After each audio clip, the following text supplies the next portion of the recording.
Game over.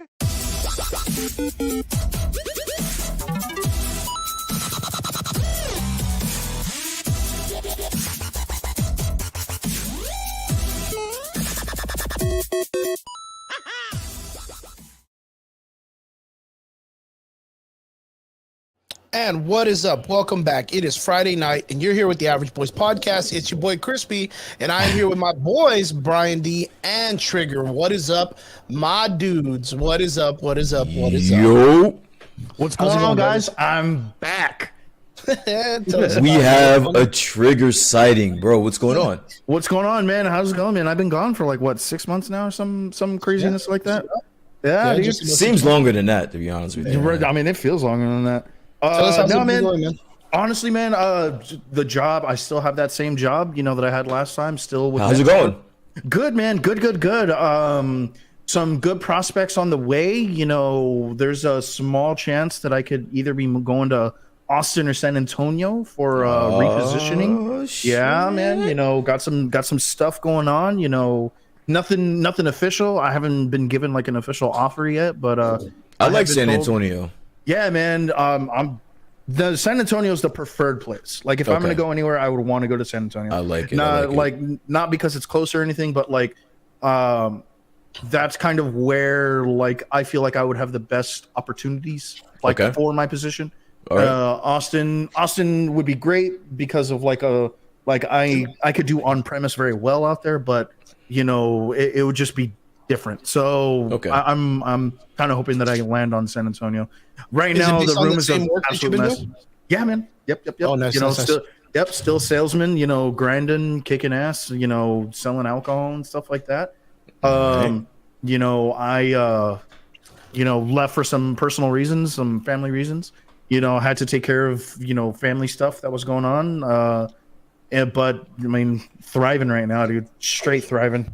Good. I like to hear always it. about growth, man. Always about growth. Yeah, we've been working hard. We've been working hard here on the show, making sure everybody's got good content, making sure we're delivering the nerd news as we always promise.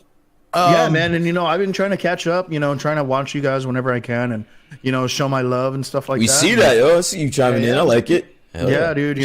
Fucking. Yeah, average boy till the day I die. No. Yeah. Running gun. What's up to everybody in the comment section? Sal, Robert, what is up, my dudes? I know Michael Betancourt will probably pop in sooner or later. Want to say what's up. It's been kind of a chill week. Of course, I had my opportunity to go finally catch to see Ant-Man 3, or was it 2, 3? 3. I don't even know what it is anymore. Got to see that. We got some early reactions too for some other films. They did an early test screening for Aquaman 2. We're going to be talking about. We're going to be, of course, talking about the early reactions for Creed 3 and Cocaine Bear, because Rob is constantly talking about Cocaine Bear. Rob cannot wait. He can't wait. Dude. We got some other stuff too. Actually, as a matter of fact, let's talk about it right now. I haven't seen Cocaine Bear, but I was going to say, this isn't going to be very long because I'm the only one here that has seen the movie. Me and Rob, I think. I mean, again, I'm going to explain it to everybody in the comments like I'm going to explain it to you guys. Or like I explained it to Chris earlier. If you have $18-20 that you just want to spend just cuz for no reason, go see the movie. But you don't have to break your neck to see this movie. It's literally a bad movie, which we all knew it was going to be. We know it's going to be a bad movie, right? We're not going to see this movie for it to be a fucking Oscar-winning fucking movie, right? Can you imagine? It's really bad. Right. It's really fucking bad. But I was at least hoping that the punchlines, the puns and the punchlines would land. Some of them did, some of them didn't. It wasn't enough for me to be like, you have to see this movie. But I mean, I saw it. So what'd you think? I think 10 out of 10 or what? Again, 10 out of 10. Yeah, if I put this at 10 out of 10, Triggs would fucking lose his fucking mind. Dude, I would be like, for the rating I gave fucking The Last of Us last week. Yeah, I'd have been like, bro, I can't even trust your 10 out of 10s. I would probably put this around like the 4. This is a 4, maybe even a 3. Oh, that low? I mean, come on, dude. It's not like it's a fucking like Shakespearean play or whatever. See, and I knew that when I came in here and I was gonna have to give my score, I was gonna be met with just the comments like you guys just made right now. Yeah. I'm not lying. Go ahead, go see it. Spend your $20 and then come back on this show and then explain to me how I was right once again. I don't know if I can, man. I don't know if I have the money to go try to see that movie or the willpower. You know, even before that, we went to go see Ant-Man. I went with a group of friends this past week, and on the way out, we saw the poster, and everyone was like, "Oh man, I gotta see that movie." And in my mind, for that moment, my brain was like, "Dude, is this real life? Like, are people actually excited while we're walking out of a movie to see a movie called Cocaine Bear?" Yes. Like, what do you think's supposed to I happen? was on that train. I was on that train where I was excited to see this movie. So I left work and I went straight to the movie theater and I saw it. Yes. See, I don't want to give any spoilers away. I think Rob doesn't even give a fuck because he saw it. So he's about to. But yeah, there's just a lot of people doing cocaine. It's not just the bear. There's a lot of people in this movie doing cocaine. Just everyone doing cocaine. Yeah. So probably not one of those one to recommend at the theater, probably one to recommend on streaming. Personally, I mean, if I had to do it over again, I'd probably wait until it was on streaming, personally. Oh, man. All right. Well, I'm probably not going to go watch it. I'll probably watch it on Fire Stick. And I'll just invite a bunch of friends over, dude. But, yeah. Okay, guys. Well, Cocaine Bear, early reactions. Brian's reviews. 4. I give it a 4, bro. I give it a 4. 4 out of 5. And I will argue anyone to make me make that higher. I there's no way. 4 out of No 10. shot. 4 out of 10. No shot. No shot. All right, guys. Onwards to the next part. Right, dude? Like straight 5-minute conversation. People do cocaine. Bear does cocaine. Bad comedy movie. Some of the puns don't stick. Yeah. You see it if you want. Don't. Whatever. You're not losing out on anything. You're not losing out. But I gotta ask though, like, but was that at least somewhat like kind of like refreshing fun, or was it? I'm telling you, look, Rob gives it a 10 out of 10. No, I'm saying that I knew what I was looking to see in this movie. And dude, honestly, the very least you could have done was made the jokes better. That's it. There's gore, there's cocaine, there's killing, there's all that shit. This was Ray Liotta's like last film, and that is another reason why I saw this movie. This was his last fucking movie. Yeah, right. This was his last film. The only good thing about this movie is that not even that, but you'll forget that this is his last movie. Like, that's how bad it is. You're gonna immediately erase this movie from your brain, and you're gonna forget that this was his last movie. That's the only good thing about this movie. Do you feel like it's an instant cult classic? No. Not even close? No. Oh, that's rough, man.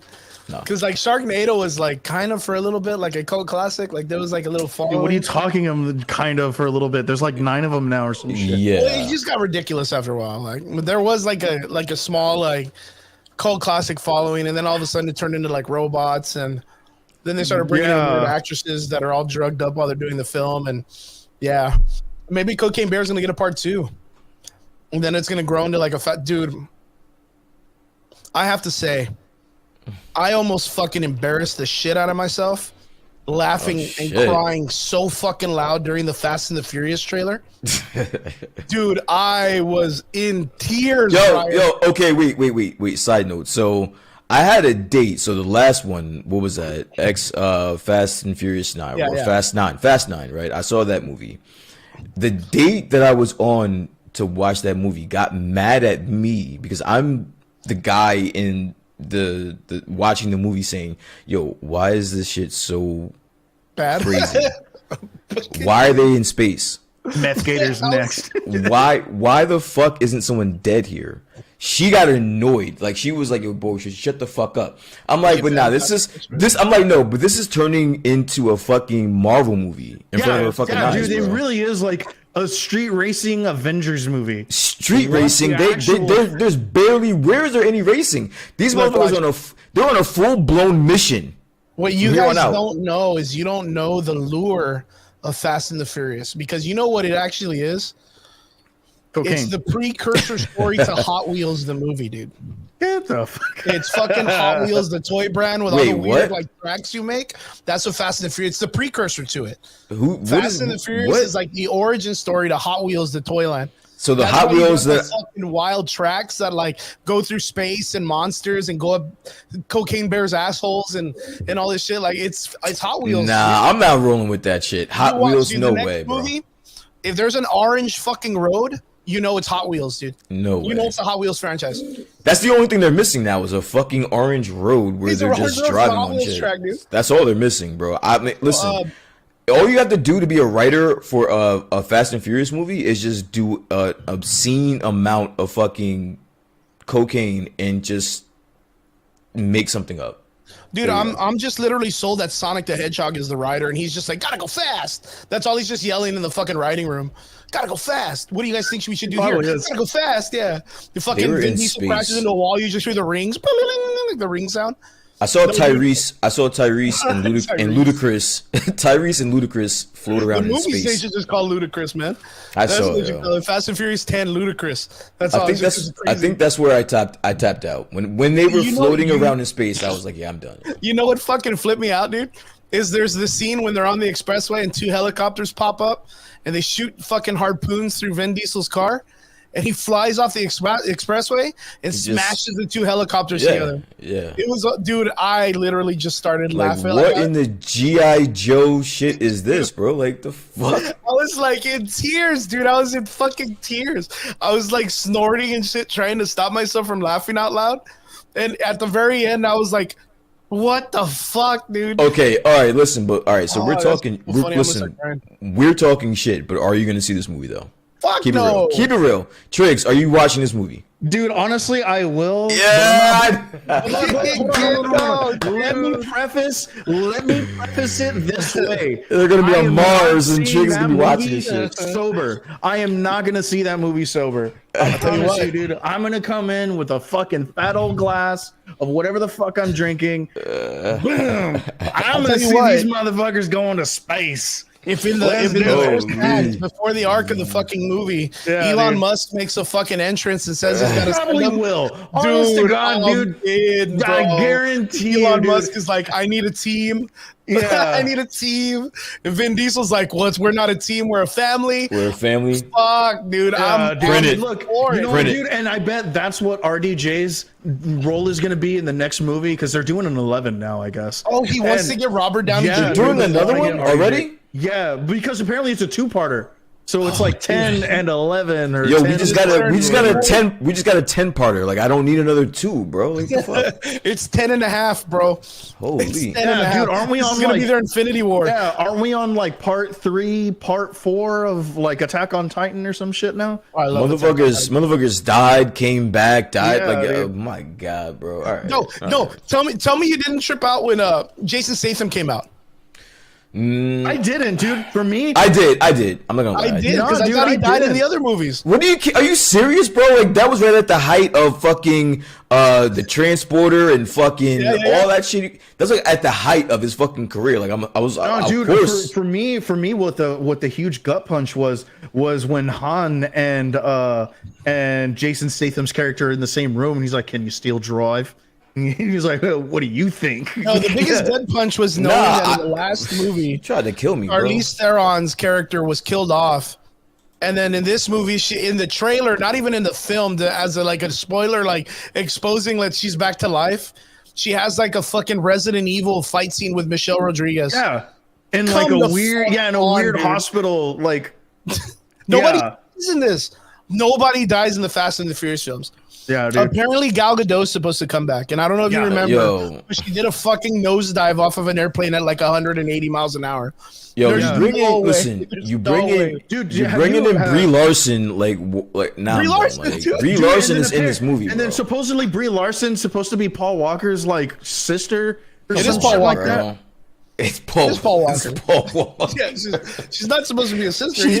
She's playing Paul Walker. Oh, she's playing Paul Walker. She's not even playing his character. She's playing Paul Walker, the actor. That is ridiculous. God, dude, I I couldn't contain myself. Like I just couldn't contain myself. I was laughing and crying. My friends around me like, dude, what's wrong with you? And I was like, me? Why is it my fault for this? Why are you not seeing what we're seeing? It's ridiculous. Dude, it's right? Even Paul Walker's coming, dude. I guarantee you he will, dude. Walk. They have enough money. They have enough money. So yeah, that was like probably the wildest thing to me in the Ant-Man experience of my life. But going back to what we were talking about. So Aquaman 2 gets some early screenings. So and they are not good, gentlemen. Let's go ahead and see if we can find anything. Anybody want to jump on the? Listen, I haven't heard anything. Why don't you guys tell me what you guys heard, and I'll just react off of that because I haven't heard this. I heard it was bad, man. All right, but bad how? Do people go into specifics? Do they kind of describe what's bad about this movie, or they just come out saying, "Nah, this movie is no good"? Okay, so according from CBR, that big screen leaks and and film critic Jeff Schneider backed up an initial report from Vera Anon suggesting, Aquaman and the Lost Kingdom helped off a dozen test screenings, yielding bleak results for the James Wan directed movie. Yo, James Wan is my boy too. I like James Wan, man. The studio purposely avoided answering questions about the DCU movie because test screenings for the film have not been good. Okay, so, all right, fair enough. Just from that statement alone, where was your hype level for Aquaman 2 in the first place? Like before you heard any reviews? So it kind of has to go in levels, right? So like when I was first expecting the movie, I was at like a soft 8, solid 7. Okay, that's pretty high. Yeah. Then the Amber Heard thing came in and it dropped to like a soft 5. So the Amber Heard thing had an effect on what you for me, yeah, like because I was just Chris? Like, I mean, and the fact that she did bad and then she lied and she came out and the company was trying to protect her instead of trying to be, they fucking let Johnny Depp go super fast. They automatically kind of like tried to cancel him out, only to find out later that the majority of the situation was literally Amber Heard's actions or the way that she handled herself. I'm not saying she pooped on his bed, dude. Well, I'm not saying Johnny Depp is any better. I think both of them need some type of counseling. Oh, yeah. But in the situation, like the extremities of what Amber Heard did were more physical and dude, she fucking cut his finger off or some shit. Like, come on, dude. Do you want to know how wild society is? Is that isn't like the wildest thing I've heard in the last 365 Oh yeah, dude. That's days. not. I mean, I totally forgot she shit in this grown man's bed. Okay, but listen. All right, but listen. I don't want to go. We don't have to go off on the Amber Heard tangent. We've been there, done that. I want to get back to Triggs and his perspective on what he thought. Yeah. And now, to finish what I was saying is that now I'm at like a 2, dude. 2 or 3. Holy. Yeah, dude. I mean, I could almost could not care less about this movie. Like, and like, not because like, I'm like, oh dude, whatever, fuck this movie. It's just that like, we haven't gotten a single bit of marketing material out of it. We haven't gotten any word on a synopsis about it. Like we heard, but we did. Nothing. The only thing that I heard was that Ben Affleck was on set, right? Like they cut it, right? But that was. But that was just recently though. Like that was recently. So I guess a 2. All right. So Chris, where's your hype level rating? I mean, I wasn't hyped for it to begin with. Aquaman's not even a great character. Damn, like I like that first movie, bro. I'll be strict. I'll be stuff about it. The first movie was already questionable for me. What? Because Aquaman himself is like, I mean, Jason Momoa did pretty cool. He's a great action star. He's like The Rock. You could put him behind these movies and he does well. It's $1 billion movie, dude. Oh yeah, don't get me wrong. It's like I said, like he does fairly well. Bro, this is gonna be a fucking $650 to $650 million. But Aquaman as a character is questionable, and if it can carry anything fun past 1 or 2 films, because the lure is you have to be very dedicated to that character to be like, yeah, like I love. No, Aquaman. But this is the last one. Like this is the only. Like we know that he's not coming back, so this is the last one. The only thing, so Aquaman as a character and story making suffers from the same thing that Wonder Woman suffers from. which people care more about learning about the culture more than its actual characters and villains. And this goes off of the idea of me saying, okay, cool. If someone is an Aquaman fan or a Wonder Woman fan, name 3 of their villains. Name just 3. All I ask is 3. Name me 3 Wonder Woman villains. Triggs, can you name me 3 off the top of your head? Not Ares and yeah, because I mean they already gave that in the movie. He gave me from the comics. He took his one. He took his one out right there. He took his one out away. Honestly, I would have to say Cheetah. Fucking the guy who turns into a Minotaur. And oh shit. See, and that's just, she's a staple character. She's one of the Trinity. Okay, all right, but what point does that prove gallery. though? What does that prove? Exactly. She doesn't have a big rose gallery, so what does that prove? It doesn't prove that the movies are going to be good or not. But what it proves is that when you try to put it to film, if you concentrate on her just fighting villains, it's not going to work. So the movie has to be more story-driven, rich into the culture. Like where you look at like I'm not buying that. I'm not buying that. The first Wonder Woman. Well. Yeah, the first Wonder Woman was fucking fantastic, bro. What about the second one? All right, I get that. The second one was by a different person. That was 2 villains, man. It can be done. It can be done because we saw it in the first movie. It can't be. I'm not saying it can't be done, but the reason that I don't, it's the same thing that Thor suffering from. I think that you're wrong is because like they did the same thing with Arrow, dude. They were kind of like fuck it, Batman villains, because Green Arrow doesn't have a whole big rogues gallery, so we'll just start using other people's. No, but then you end up making those movies like the way you did Civil War, like espionage movies, where you make them more like Jason Bourne films, and it's not really about a one-on-one villain. It's more about what kind of action can you create.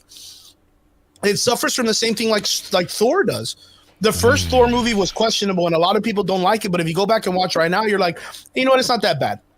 But then again, at that time, a lot of people didn't know who their villains were. But if you can create a cool fantasy world like Asgard, the Asgardian scenes in all the original movies of Thor, fantastic. The moment you brought in one of their villains, you're kind of like, oh, fuck, look at this weirdo. You know what I mean? It's just what it is. But that's because the characters drive more because of their cultures and what they create of the fantasy world.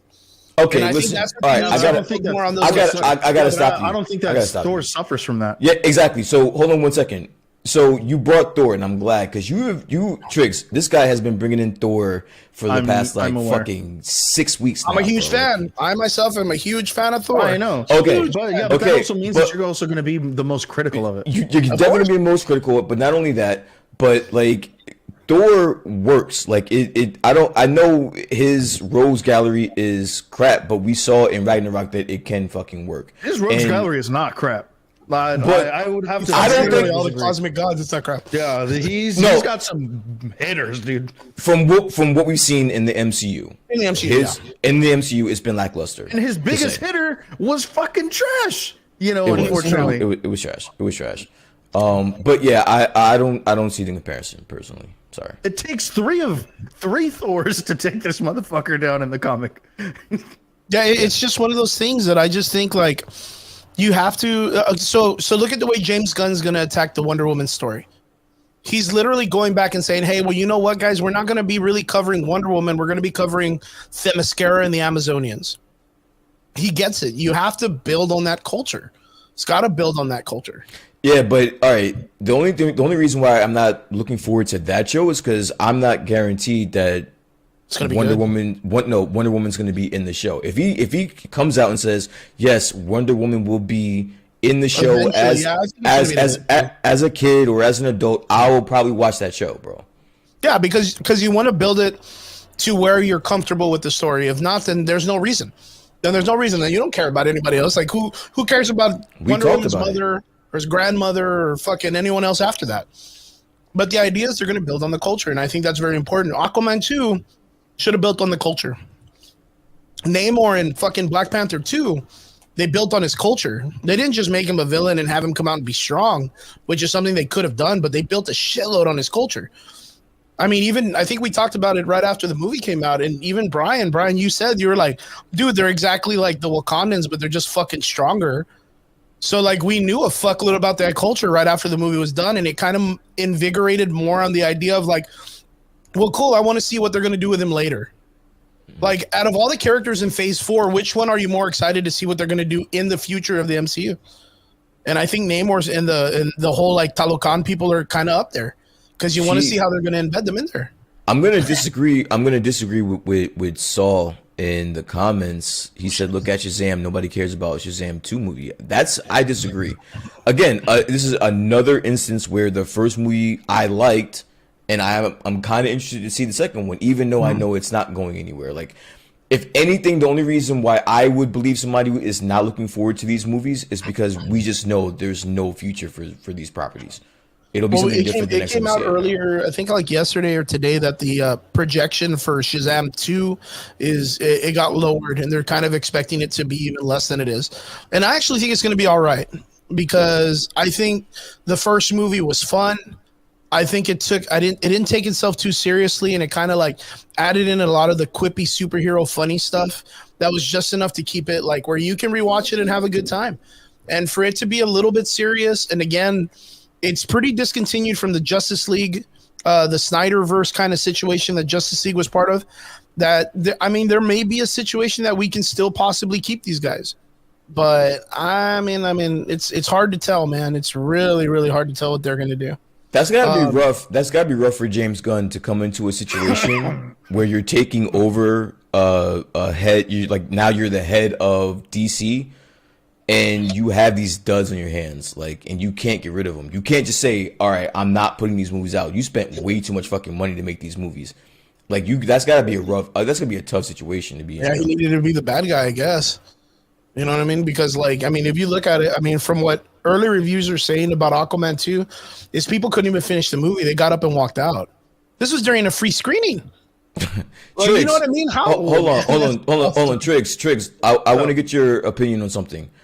What do you think of James Gunn being the lead guy, or the Kevin Feige, quote unquote, of the DCEU?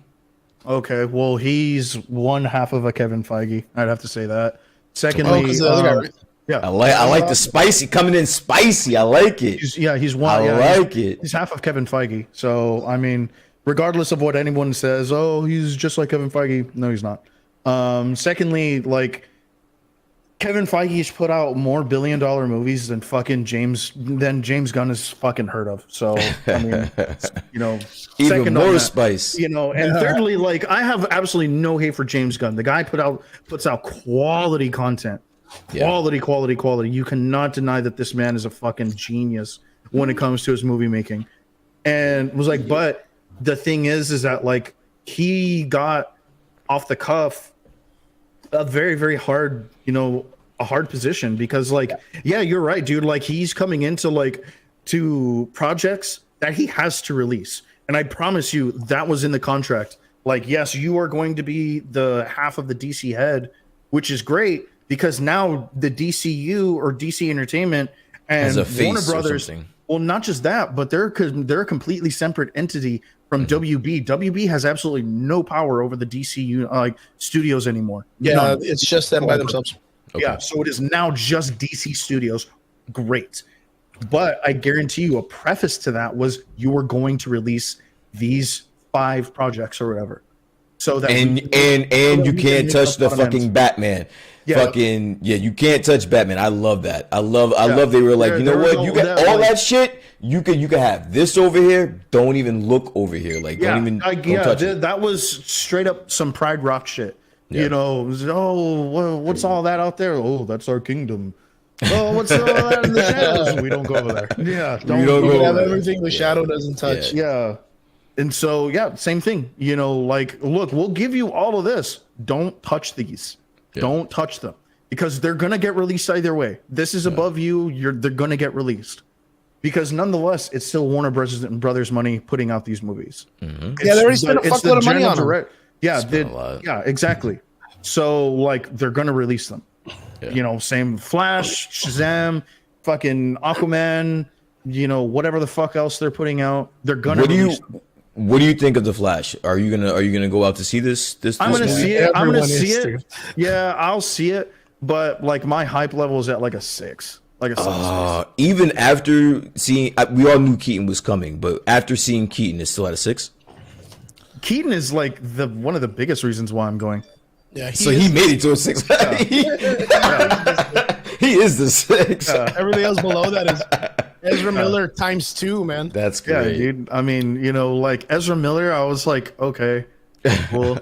And then like the new Supergirl, I was like, okay, that's cool. She's gonna be badass in this movie. Yeah, no, like good for her, dude. Like I really hope that this like elevates her career or helps to elevate her career. Seriously, but like, yeah, this is like one of those where it's like, you're going to see the downfall of something. You're not going to see the rise of the Flash, because Ezra Miller will never be the Flash after this. Yeah. Who do you think should replace him? Grant Gustin. I don't know. See him for free every Friday night. Right, dude. That woman come out and say she's fucking vengeance. Dude. Army Hammer, dude. I don't know. Army Hammer is gigantic, dude. He can't play the Flash. He's bigger than fucking He-Man, dude. Yeah, he also eats people. Oh yeah, that's right. Yeah, shit out of women, or what did he do? Yeah, or no, he eats them. He tells his girlfriends that he wants to eat them. Oh, that's right. Yeah, he's a little weird guy. Yeah, Army Hammer, but he's got a cool name though. Yeah, apparently he has like a really famous estate. We have to take into consideration that the Flash movie, with what they did, no matter how cool or Michael Keaton or whatever, they're ruining the opportunity for all DC fans to know you. After this, you're never going to get a Flashpoint Paradox. Like, this is it. Your Michael Keaton is Thomas Wayne. Yeah. Your Kara Supergirl is the skinny one. Yeah, the skinny Batman. Like, this is it. Like that's it. Like, you're not getting Flashpoint Paradox. You're never going to see Martha Wayne become the Joker. You're never going to see. I think. All right, but this was. I don't think this was supposed to be the Flashpoint Paradox, which is a great. It's a great story. It's a great story. No, I mean, there's parallels. Like, well, we didn't get Ragnarok, so it's not. It's not Superman being the one that's being hidden. It's going to be Supergirl or whatever. So like, there's parallels here to the Flashpoint Paradox, but I think that they had in mind that this was just going to be a restart. I mean, while that might be true, everyone knows it's Flashpoint. Everybody knows. No. Don't get me wrong. Don't get me wrong. Yes, it's supposed to. It's supposed to be. It is everything but the name Flashpoint, right? Like, he's saving his mom. He's meeting a different Batman. He has a weird new Superman. But you can't. Okay, but you can't call it that because there's nothing else after this. So you can't go down that road. But you have to remember that when they restart the universe, this sets up to whatever Flashpoint Paradox sets up to. So this is like compared to the New 52 or all. This is everything else past this is essentially New 52. Yeah, it's all New 52. Yeah. So what this does is there will never be like another story where you use or go use Thomas Wayne, because so watch the Flash, whatever they build him up to now, he'll never get a Flashpoint Paradox as the arc of his story, because they've already used that template for this movie. You know what I mean? Because if they do another Flashpoint movie, but it's not like the Flash hasn't had other arcs though. He does. I mean, the Zoom Crisis, the fucking Infinity, all of them are crises if you name it down, or God's not just like his crisis, like not just like the crisis, like events, but like he has had arcs, like some of them not great, like none of them better than Flashpoint Paradox. While that might be true, while that might be true, I mean, like they wrote themselves into a fucking shit position. Yeah. Secondly, and most importantly, Ezra fucked any kind of like working that they would have had for any of that. I'll tell you what, though. Here we go. What if shot in the dark, Ezra Miller right now is just becoming Eobard Thawne, and later on they replace him with a new character because they need a new Flash because Ezra's a bad person. But then 4 movies down the road, they bring Ezra Miller back as a fucking evil Flash.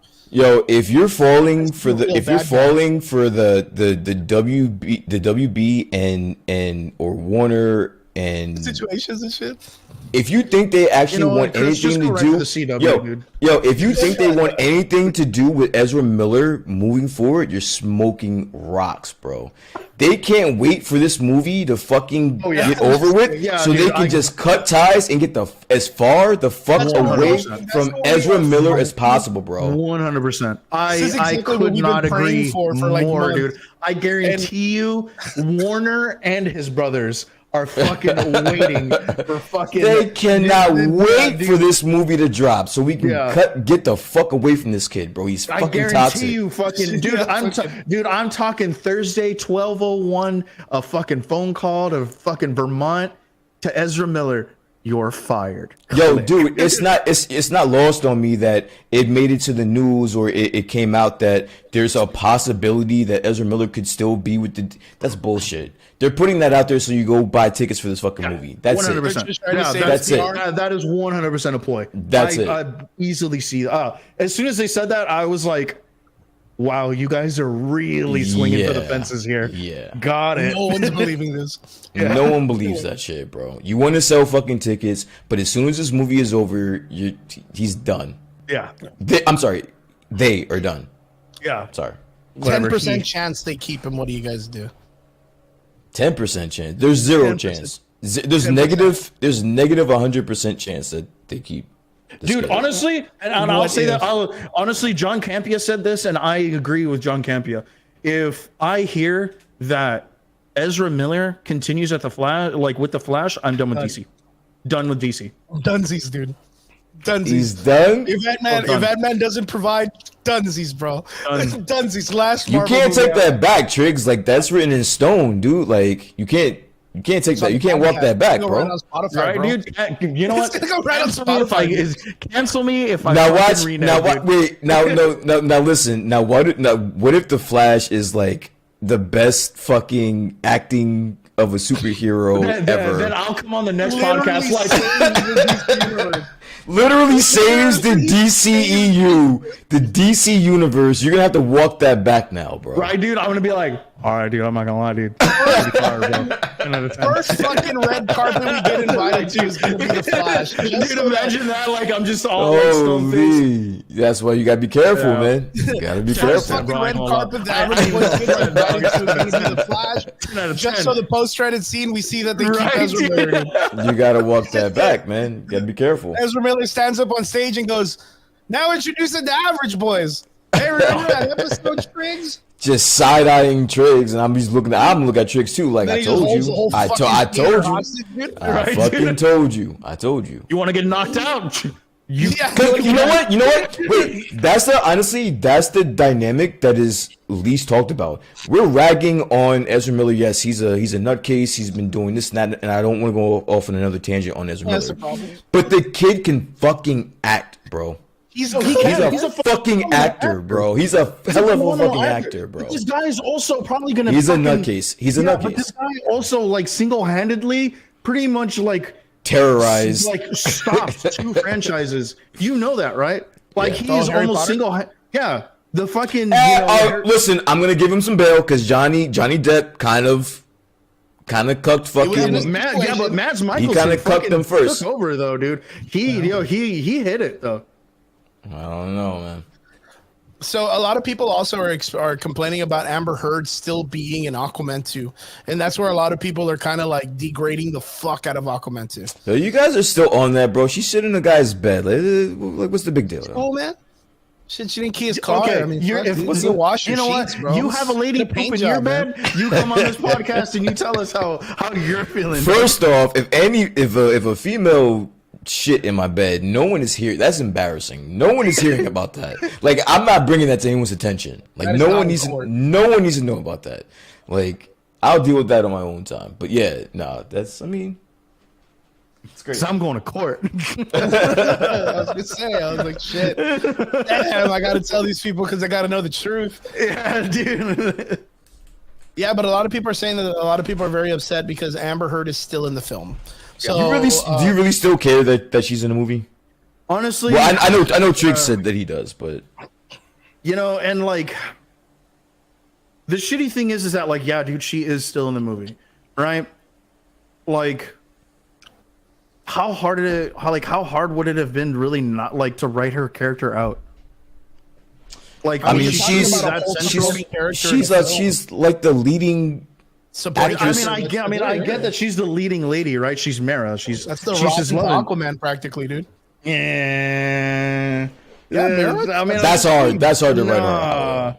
No, listen, I'm sure. Listen, I'm sure. I'm sure that if they could write her out, they would have figured it out. But there's just no fucking way. You know what? Bro. If they fucking kept her, then they should have kept Luis in fucking Quantumania. You know what would have worked is if they brought the girl, the one that he already was in Game of Thrones with, to be Amber Heard.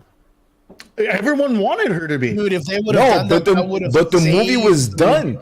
This movie was done like 2 years ago, bro. Yeah, but could you imagine if they were already going to have to rewrite her out?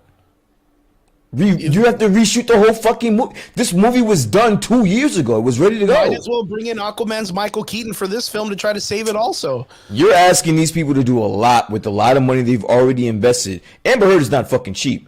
Jason Momoa is not fucking cheap. They spent a lot of money on this fucking movie. And it was in a can 2 years ago. Now you want them to go back and reshoot a whole brand new fucking movie, basically? Now look at it. People are just walking out of it, dude. No way, now bro. Look out of it. Best fucking alarm clock to wake people up. You know what? You know what? Me and my analysts have already anticipated these movies probably aren't going to do well. We're going to take a bath on it. We'll take a bath. And we'll start new. Maybe that's the point. Maybe they're trying to like bury the idea of the Snyderverse. I don't know if you guys saw, like last week there was a bunch of websites that were trying to get it to where Netflix was going to get the rights for the Snyder Cut, and they were trying to get people to do a petition that they had like 580,000. But who gives a shit how many names? But like that Netflix was going to buy the Snyderverse and continue the story. And I laughed my ass off. I thought it was a stupid shit. You know, there's only one time that I can remember that those petitions have ever fucking worked. One instance. Which was? And that was Sonic's Eyes. That was it. Hey man, and that studio folded so fast. Oh yeah. And then all them motherfuckers and then all those motherfuckers that signed the petition were all like, "We need an ugly Sonic movie" after they saw the Chippendales film. all of them were like, nothing so made cool. them happy, dude. So that's why I was kind of like, dude, this is fucking stupid. Like, these petition things are fucking dumb. Like, sign this petition and let's get the Snyderverse. Yeah, I thought it was silly, dude. I thought it was silly overall. Like, would I love to see the Snyderverse? 10 out of 10, 100%. Like, will I ever get one? No. Yeah, I don't want to see the Snyderverse. I don't want to see anything DC's making. I don't even know if James Gunn's gonna save this shit. I mean, the first thing this guy brought out was the fucking the Superman legacy film where he dies of cancer, and then he goes and teaches the Authority, and that's why they're gonna introduce the Authority, because he teaches them to be like the new Justice League. After he dies or whatever, like that's all they're gonna do is they're just gonna kill off Superman. Like that's all they're gonna do. Listen, I don't have any doubts about James Gunn. My only concern is that he's writing a lot of these fucking movies. Yeah, that's alarming to me. So Triggs, let me ask you a question. If you don't like M. Night Shyamalan, right? Yeah. You don't like him at all. He's not your cup of tea. You don't like his style. You don't like the genre. You don't like anything about him. You don't like anything about the guy, right? Now you know that there's going to be a universe where he is going to be executive producing everything. And he's telling you that he's going to be writing the majority of the first movies that are coming out. Are you going to be looking forward to seeing anything from that universe? No. All right. So that is confusing to me. Why are you taking over the DCU and the biggest properties you yourself are fucking writing? Like, what if somebody doesn't like your shit? Well, because I would have to think and say is like the people who dislike James Gunn to the people who do completely outweigh one or the other. But do you understand there could be multiple reasons why somebody doesn't like James Gunn? No, and I understand what you're saying. I know where you're coming from. I understand what you're saying. But I have to say that like the fact that like what he has been writing and what he has put out has made billions. I understand. Okay. Yeah. I like this conversation. Yeah, he makes, okay, I will concede to that. He makes money. But It's a very specific type of movie. One that I think the three of us enjoy, because I am a James Gunn fan. I'm just being the devil's advocate here, right? No, fair enough. You know, but like that's kind of where like I would rebut and say like, but this guy, like what he does produce is known to make money. Like, and you know, here too with this. That's fine. Okay, and I was gonna go there. That's fine for a movie or two, but to lead and to start off your brand new revamped franchise, entire franchise, that's dicey. I do feel that's a little dicey because you're asking a lot of the fans. You're asking people to forgive, which some people aren't going to forgive some shit that he's done in the past, and you're asking people to forgive his movies that they may deem as shitty. That's asking a lot of the fans. Well, even with that aspect, you're looking at the idea that every movie is going to be in that James Gunn format. Well, from what I'm reading here, right? Like he has writing credits in Superman Legacy. The Wonder Woman. He's doing the Wonder Woman show. He's writing shows. He's writing shows and movies. Yeah, no, and 100%. My thing is that see, I'm not seeing it that on his writing credits. But here's another thing that he wrote and directed fucking like 5 episodes of Peacemaker. Peacemaker's like one of the best things coming out of DC. So if you watch that YouTube video, that awful YouTube video he did after I know that weird DC like plays. It was weird. Yeah. He specifically says there's like 3 properties that he's writing, and they're the major ones. Yeah, and the ones that he's writing are Superman Legacy, Coyote versus Acme, and which is like Creature Commandos. Yeah, Creature Commandos. Yeah, and I think he's doing the Wonder Woman or the Wonder Woman shit too. Yeah. I am not seeing that on his writing credits. Maybe they just haven't updated it. I'm just not seeing it. If they do, sick. If they don't, whatever. But for sure, Superman Legacy.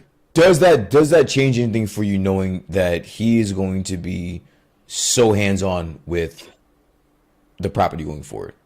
No, not really, because like, you know, his involvement, like, you know, it like, I hate to say it, dude, you know, like at the end of the day, it's, you know, it's movie business. It's not, you know, it's not movie feelings. I get that. My rebuttal to that is you have a blueprint, dude. Like, I am a fan and a proponent of, if there is a dude, I just noticed, I'm so sorry to cut you off, but I just noticed your fucking Average Boys little frame there that you've got going on. That's sick as fuck, dude. That is so... It's a monitor. It's a monitor. Dude, that's sick as fuck, dude. I'm so sorry. Please continue. It's cool. It's cool. Please continue. It's cool. If you have a business model, right? If you have a business model, but you're trying to do your own path thing. I get that part. But you have Kevin Feige on the other side. Now you have a direct opponent. You have a direct point of reference for everything it is that you're going to be doing moving forward. Kevin Feige is not fucking producing or he's not writing his material. Yeah. He's sending that off to people that he knows that can do it better than him. Yeah. I don't understand why this is a layup job for James Gunn. And he's gonna make his job really harder than it needs to be. That's my point. He's gonna make his job harder because you know what? If every other property, every other movie or show does well, but that Superman movie is trash, who's that falling back on? Oh yeah, no, I agree. For no reason. I get what you're saying, and I completely agree. You know, like, is it worth having James Gunn like that hands-on? Probably not. But the thing is that like James Gunn is a fantastic writer. Okay, that's debatable. That's not like a unanimous or a popular opinion. Fair enough. But let me read off some of the shit that he has written. Right? We've done that. We did that. Go ahead. Dawn of the Dead, Slither, All three of the Guardians of the Galaxy movies, Brightburn, right? Fucking Suicide Squad. Granted, the second one was kind of trash, but whatever. And the guys, and that's it. And that's it. Yeah, and that's those are it. the only good ones. That's not impressive. That's not impressive enough for me. But granted, like you said, he is a great writer. Dude, Belko Experiment. Okay, Listen, I didn't know that he wrote Belko Experiment. He has some highlights, but the majority of them are debatable. At the very least, they're debatable. So I just think that if I were him, I would be designating some situations for other people. Hey, listen, I'm paying you a lot of money. Figure that shit out. Like, get it together. Come back to me. I'm such a fucking genius. I'm going to know if it's bullshit or not. We're not putting it out. If you come back, then I'll fire you. I mean, and not only that, like, James Gunn has like a particular style and genre that he does well with. No, and that's true. And all those movies you named are niche or niche. Yeah, that's not broad. If you're looking at that concept, like you look at the idea, this guy's gonna write Superman. Like Superman is like, I mean, we've talked about this before a million times. He's like the Boy Scout.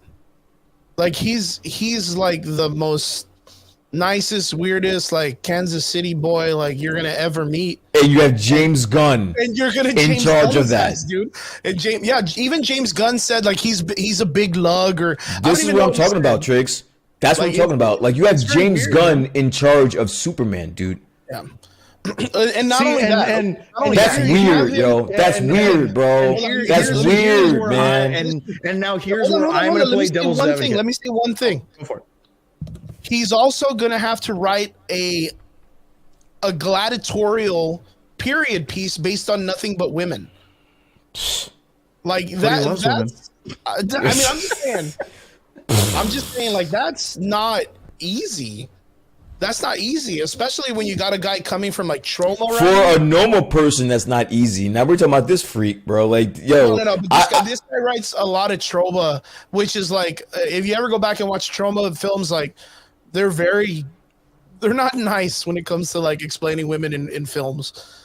And now you have a whole thing that's based on a honorable classic Game of Thrones female storyline that's all like just gladiatorial women. I'm not saying he can't write it. I'm just saying that's hard. That's hard. That's going to be a hard write for him. No, and I get that. My like yet again, let me play devil's advocate here. Is that with Superman Legacy, this isn't really like a Superman piece. This is more of a Clark Kent being at the Daily Planet, or and the normal moviegoer is not going to understand that. Oh yeah, that's not going to translate to them. Yeah. They're gonna go see the Superman movie expecting some Superman shit, and it's gonna be at the helm of fucking James Gunn. Now I don't know what you've seen in the past, but that does sit a little weird to me a little bit. Well, if you look at the Superman movies back in the 80s, man, I mean, like he was Superman for not very long throughout the movies. Like he would do Superman things, but he was not in his suit a whole lot. Okay. No, because there's a dynamic story between both. Superman that's yet again character. Yeah. Well, and I get that, but my thing is that like what he was pitching is that the character that he's writing is Clark Kent, not Superman. I mean, okay. I mean, it's more Kal-El if you want to say Clark Kent, but I mean, but the idea is like, when was the last time you ever saw? I mean, I guess with Guardians. And honestly, those movies are, although written well, it's built around a very explosive situation. Guardians is always, on the go. It's fresh. It's new. It's a very unknown team in the MCU. So it's like, all right, so now you have a lot of leeway. Yeah. When it comes to Superman, those parameters are very thin. You have. I mean, you're not wrong, dude. I mean, this guy's got 80 years worth of fucking writing behind him. Yeah. You know, But it's like John, my boy John Castillo in the comment section says James Gunn, all he likes to do is do dick jokes in his films. And that's cool for the Guardians, and that's cool for the Suicide Squad. Superman, it's not gonna roll. Fam. Yeah, it's not gonna work. Fam. That shit's not gonna work. It's gonna be very hard. I think it's a very hard thing, and I don't think he's gonna do it by himself. I think he's gonna bring in other people to kind of help him put it together. There's absolutely no fucking way that he's writing all this by himself. And you know, like he's gonna have a team of writers, and I guarantee you, there's gonna do rewrites because once like there's a good director at the helm of this director is gonna be like, James, this is stupid. I'm not doing that. No. See, and I think right there is the core of where my reluctance is. I'm going to disagree with you. I do not think James Gunn has a team of people that are going to tell him what to do. I think he is the one that's telling everyone what to do, but I think it's going to be a really big collaboration. Like, I mean, like, you know, a lot of these big projects, while like, yeah, you have the person who wrote the screenplay and stuff like that, so they're the writer. You know, like the people who are also like writing to the script and stuff like that, like the war room people, you know, like the people who are like the directors, the producers and stuff like that. Like, okay, like, you know, in page 7, when, you know, Groot is saying, I am Groot. Well, I think he should, you know, be doing this when he says, I am Groot, you know, and things like that. So like, you know, there's the scene that plays out to that, and they're writing to the scene. So like, I just think it's like a challenge. Basically, what I'm saying is like I'm trying to have the least, like the most amount of benefit of the doubt that I could give DC because it's a fresh start. So if it's a fresh start, then I'm going to give you benefit of the doubt because you know what? Like you're trying something new. Yeah. If it fails, then you failed. You failed. We didn't fail. You failed. Yeah. You fucked it up. You were given all of this leeway. You were given all of this instruction, all of this power. You were given all the money in the world to find the best people to help you do all of this, and you still fucked it up. People are going to be starting to hold them accountable. So instead, like, so my thing is instead of going into this like, you know, with a thumb up my ass, I'd rather go into this like, okay, cool. Let's see what you got. Because if you can't deliver, then I know you can't deliver. Yeah. No, honestly, I started this by saying I think I feel safe in saying that all three of us like James Gunn properties, at least a few of them, right? Oh yeah, so for sure. Like, I think so. So I am a fan. I'm a big fan of James Gunn, but I can see where it can be problematic. Him being the end all be all for a franchise. I don't know if I necessarily like that. I think if he had there's also Peter Safran, you know, like what the fuck is this dude contributing? So that's I don't even know why people even say his name. What is he doing? What is his job? Is he financing this? What the fuck is he doing? Like all I'm seeing is fucking James Gunn. James Gunn. That's all that I know, bro. Because James Gunn's the face. Yeah, he's the bigger name. So then what is Peter Safran doing though? Like I've been asking this question since day one. What is his job? What does he do? He may be the business, he may be like the background or the co-director. He's actually put out some pretty good stuff though. No, him executive producing movies is good. I've looked it up already. He's put out some bangers, dude. But what is his job here, though? Probably to be like, hey, Jiminy Cricket, don't do that. Don't do that. Don't do that. Jiminy Cricket. Yeah. Don't do that. Okay. All right. I guess the voice of reason. Yeah. Okay. Yeah, the voice of reason. Pull him back because you have to remember that James Gunn, what he likes to do is he takes characters and he does what a lot of these like new age. Yeah, he does whatever he wants. He likes to do it, and sometimes it works, sometimes it doesn't. You look at Suicide Squad, just a bunch of bumbling idiots. Kept Margot Robbie this time. Wait. And then you look at Peacemaker, and Peacemaker was not like that in the comic books. Peter Gunn uses him a different way with John Cena, does very well. Now the comic book changed the character. You're telling me that James Gunn has a babysitter? Pretty much. I wouldn't doubt it because he's one of those like the Rick and Morty dude. They're just guys that like to do a bunch of stupid shit and they need someone to tell them to behave. You think all right that 100%. you're fine with that though. You're fine with the. I don't like James Gunn. Everybody knows I don't like James Gunn. I was trying to be optimistic. I know you don't like James Gunn. I don't like him as a person. I know he's a good director or whatever the fuck, but I don't like him as a person.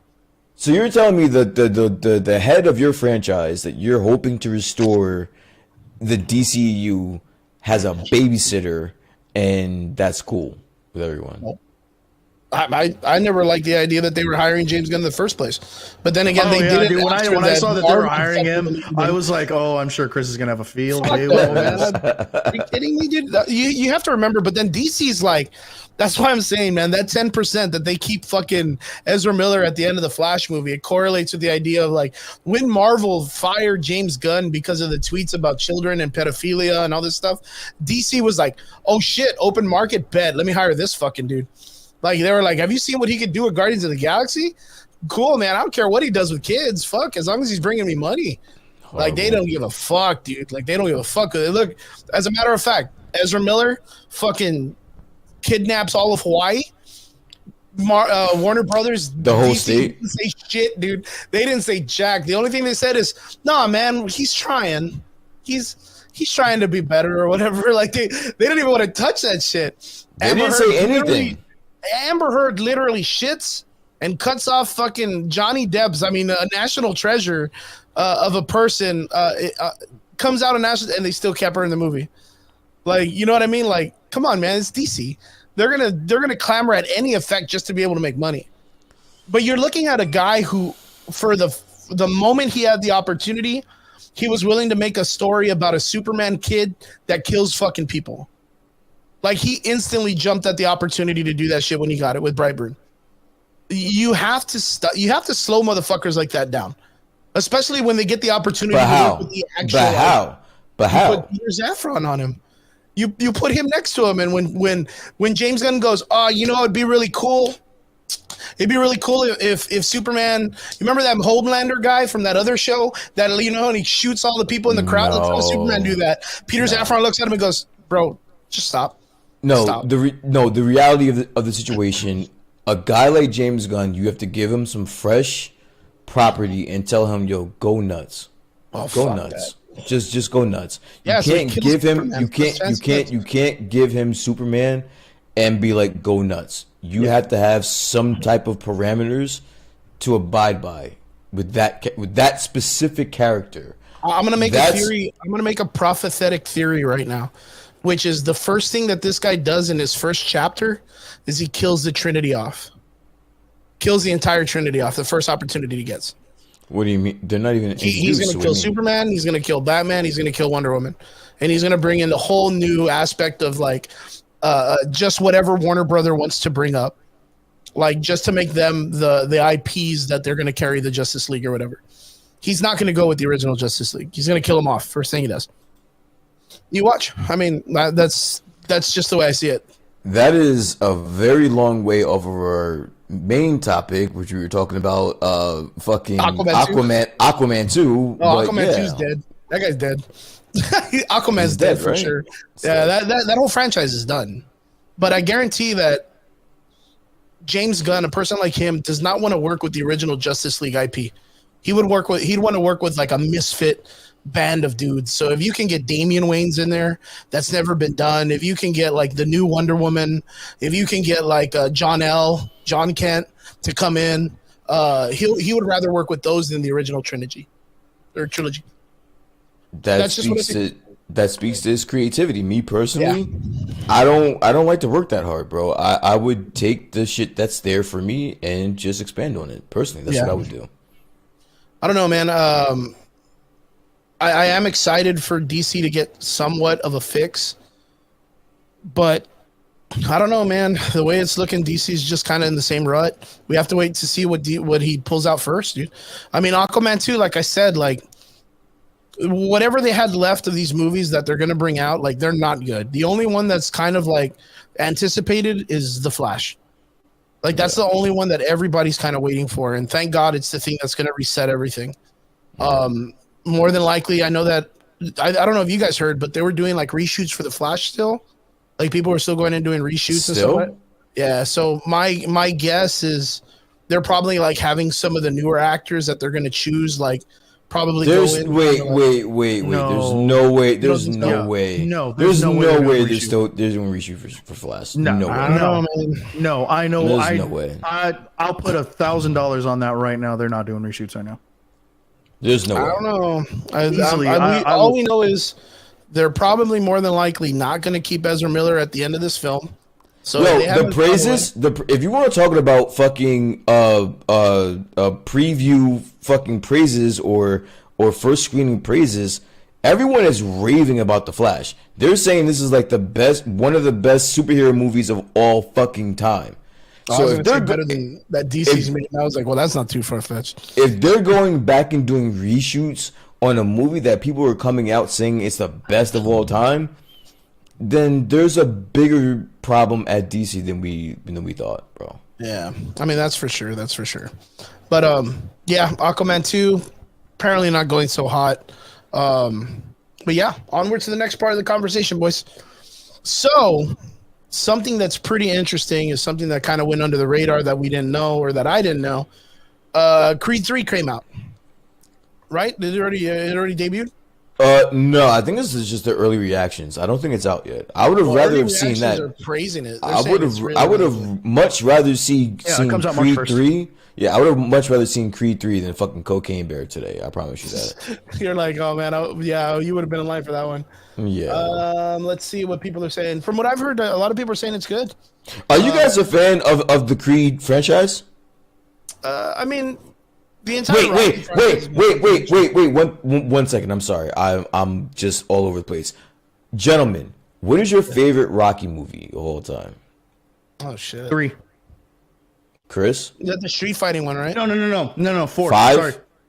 4. So you like Dolph Lundgren and Dolph Ivan Lundgren? Drago, Oh yeah, dude. and you yeah, like the street fighting one, which is 5. Chris. Yeah, I thought it was all right. I mean, Yeah, the Dolph dude, because Lundgren you one's get to see a probably the one different that's most, aspect like- of you get to see a different aspect of him. You get to see him like street fight, not just Rocky 4 is the correct answer, gentlemen, for the $1,000. Correct.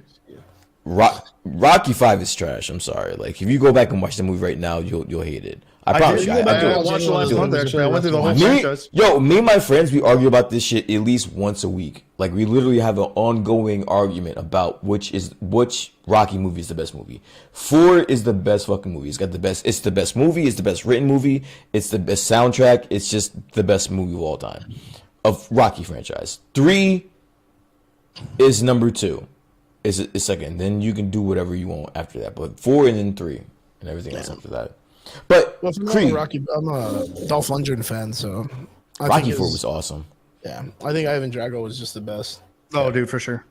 Great villain. But Creed 3 early reactions. Where are you guys are you guys a fan of the franchise? Have you seen the first one and the second one? I saw the first one. I thought it was very, very good. But you I thought it was didn't see pretty cool the to second see one. the comeback to the series. I thought it was a fresh start. I thought it was cool for the story to be more about Apollo Creed's son Adonis. I thought it was very, very cool for them to be like, hey, well, you know what? We're not gonna. I mean, yeah, they did do the whole like, let's bring Rocky back in that one fucking.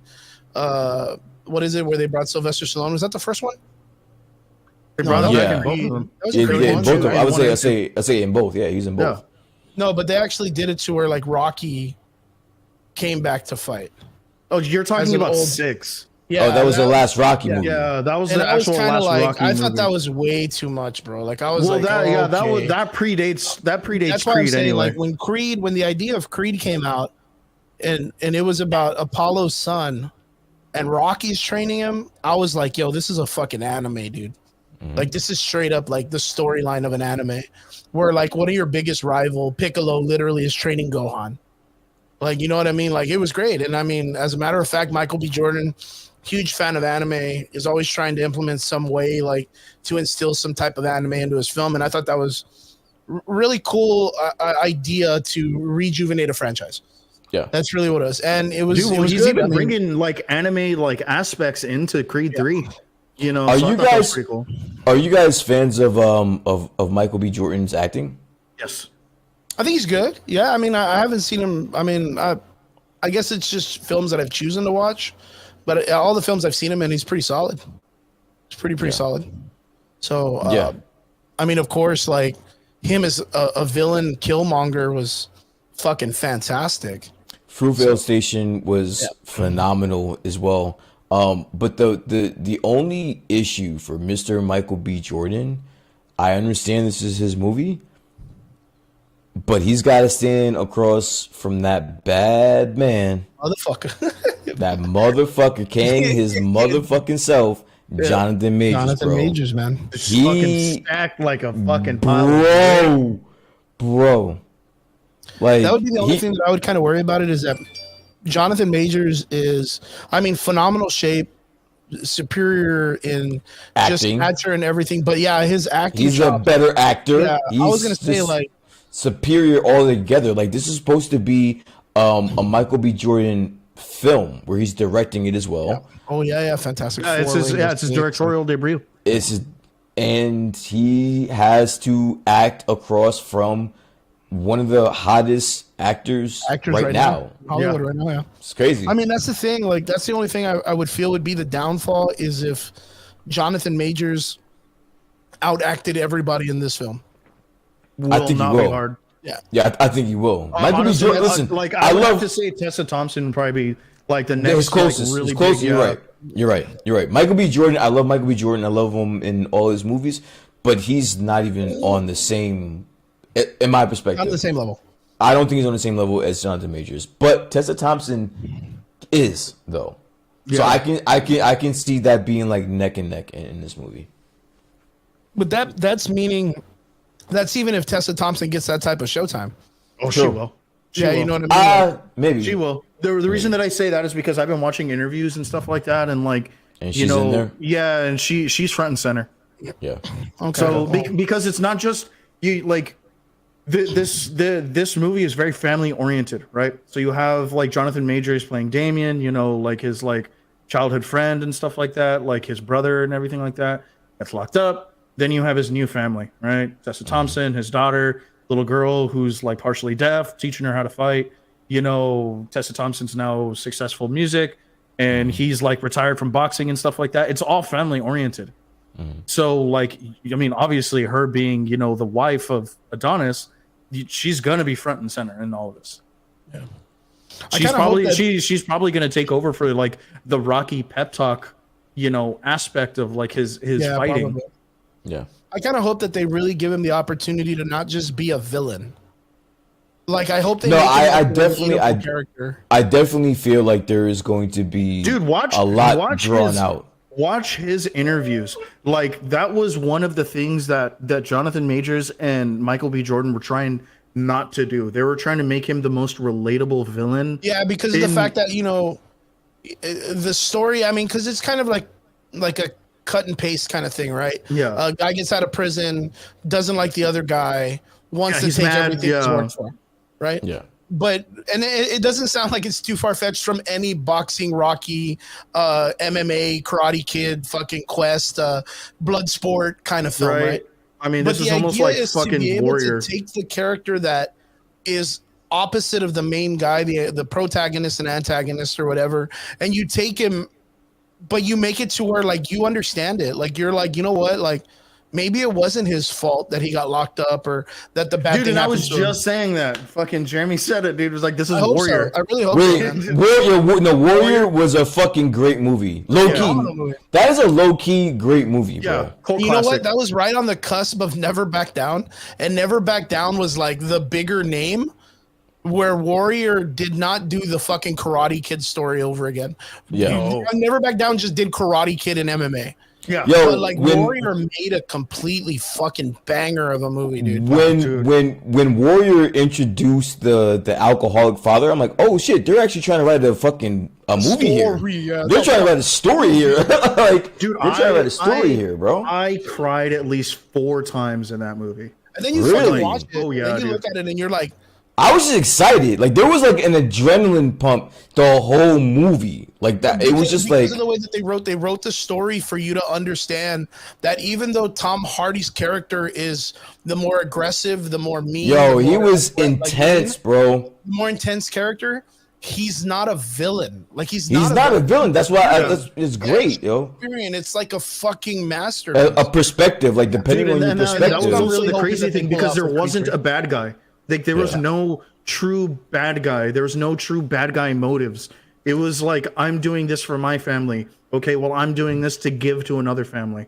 And the older brother's like, bro, I really don't want to whoop your ass, bro, but dog, like you're leaving me no choice. That's like it's perspective of like psychology, right? Like you walk into a theater and your mind automatically clicks that, oh, there's a hero or there's someone that's this like held on a pedestal character. There has to be an antagonist. There has to be someone that's on the opposite side. You need a villain dynamic.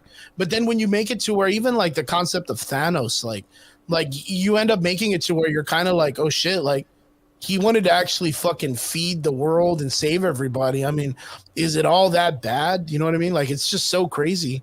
Nowadays, all these films are doing that, and I think it's really great. And like I said, like I just really hope that they pull this off with Creed 3 with Jonathan Majors' character, because I know that his character is supposed to be casually representative as a template of like Mike Tyson's format, right? He's like he's probably fighting in the same style, like, you know, down on his luck, and he wants to change. And it's almost like Mike Tyson's like grow up life when he was on the streets trying to be something.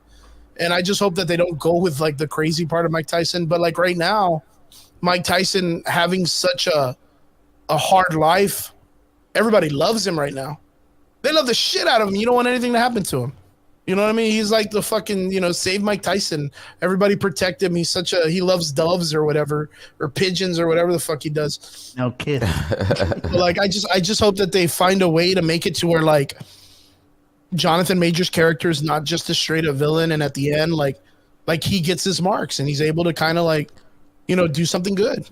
I don't even mind him being just a throwaway villain, because that's what Rocky movies are. You get other than Apollo Creed, everyone was a villain. They were one and done, and that's it. But I don't mind that as long as I get Jonathan Majors unleashed. If I get him being the Jonathan Majors that I want him to be, I'm fine with it. Shout out to Jeremy and Michael Murphy. See you guys in the comments. What's up? Jeremy says this is going to be like the MMA fight movie with Tom Hardy, Warrior, like we just mentioned. And Michael Murphy says, nah, man, Thanos was a bad guy because he was a pessimist versus optimist. Stones could have provided universal health care, renewable energy, unlimited housing, and ended hunger. And I thought of that too. I was like, then why not just make more resources? That's just easy though, man. Yeah. That shit's easy. But you know what? We don't know how they work. Like, what if it's like whatever you create, it takes from something else? Like, what if it's like you don't? What if how do they work? How the fuck you want them to work? When we don't know. We just saw Thanos for a whole movie show you how those stones work, bro. Like he could do whatever the fuck he wants. Thanos out here solving problems and people still complaining. Solving problems. But yeah, straight up, that's actually correct. I think we all talked about it. Why didn't he just make food for everybody else? Why do you have to wipe out half of the universe? That's why the comics made more sense when he's just, I mean, that is badass though. That is badass. You know what? I'm not even spending on that. Yeah, exactly. Had he said, "I'm doing this for Lady Death," fuck it. I think that would have made more sense if he was just like, you know what, Lady Death, she's my girl. Here's half the bodies.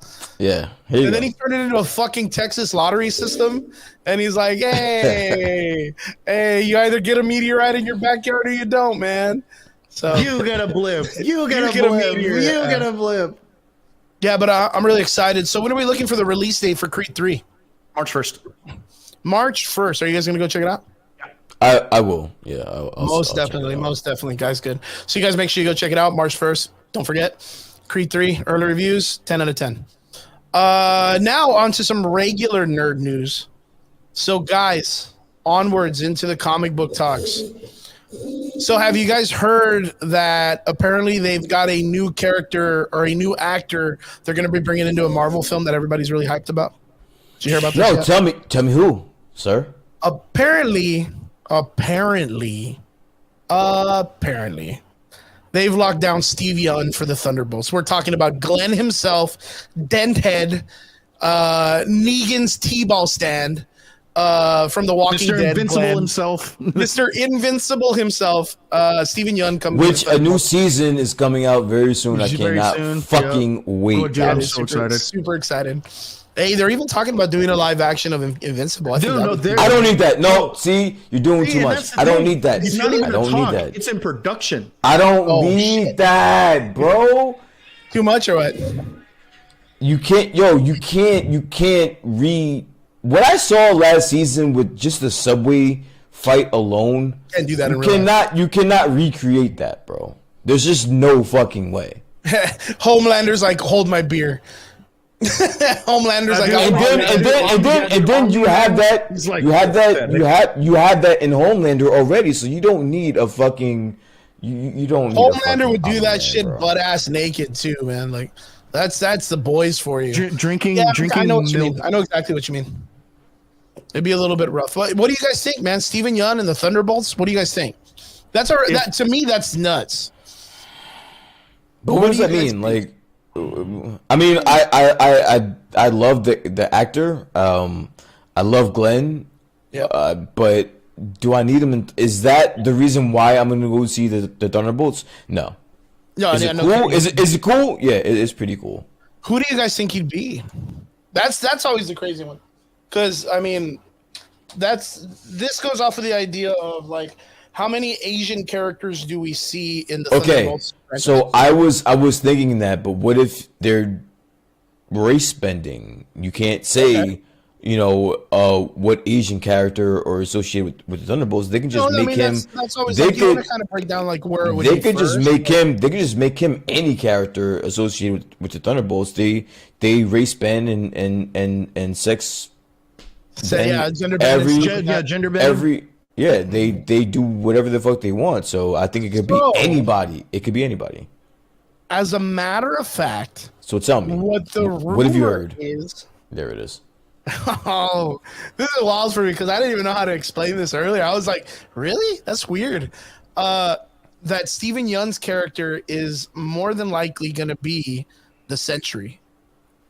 And how does it make you feel, sir? I know that you are a big Sentry fan. I'm a big Sentry and Hyperion fan. So the crazy thing is like, I think I know who he'll be. If they even relatively, I guarantee Triggs is probably thinking of the same guy, and I'm probably thinking of the same guy too. But going off of the idea of him being the Sentry, I'm not really against it because there is a Superman-esque character that's an Asian character in the comic books. I forgot his name. He's been recent. He was in like Agents of Atlas. Just one of these like new age characters when they wanted to kind of like create new characters in the Marvel landscape, and they have this one that's like a Superman. But I don't know if he's in DC or if he's in Marvel, and that's the problem. He might be in DC, but the crazy part is like Robert Reynolds, the Sentry, is supposed to be like a Superman antithesis, and that's the thing. Like Superman himself has always been like this like generic. Are you talking about Uranian? Which one? You're talking about Uranian? Is that him, the Asian Superman? But he's in Marvel though, right? Yeah, his name's Marvel Boy, but he's not Asian. Oh shit! Oh, maybe not. So wait, is that who you think he's supposed to play? No, I mean they could kind of switch him around and make it to where like now he's like this like Asian Superman, which I think I know who he's gonna play. But the crazy thing about it is, I think that's the guy. I think Michael Murphy got it, Kong Keegan, but I think he's from DC. I think he's from DC. You know who I think he's gonna play? Amadeus Cho. No, I think he's Radioactive Man. Radioactive Man. I heard that. Now that I heard. From the Hulk series. Yeah. Why do you think that? That's interesting. That's actually interesting. Because he's an Asian character and he's skinny. He's a dude. He's a dork. Yeah. What would be the problem if it was Amadeus Cho? If it was Amadeus Cho, I want to see it, and you better give me the Hulk transformation last episode, because if not, you're gonna fuck the whole thing up.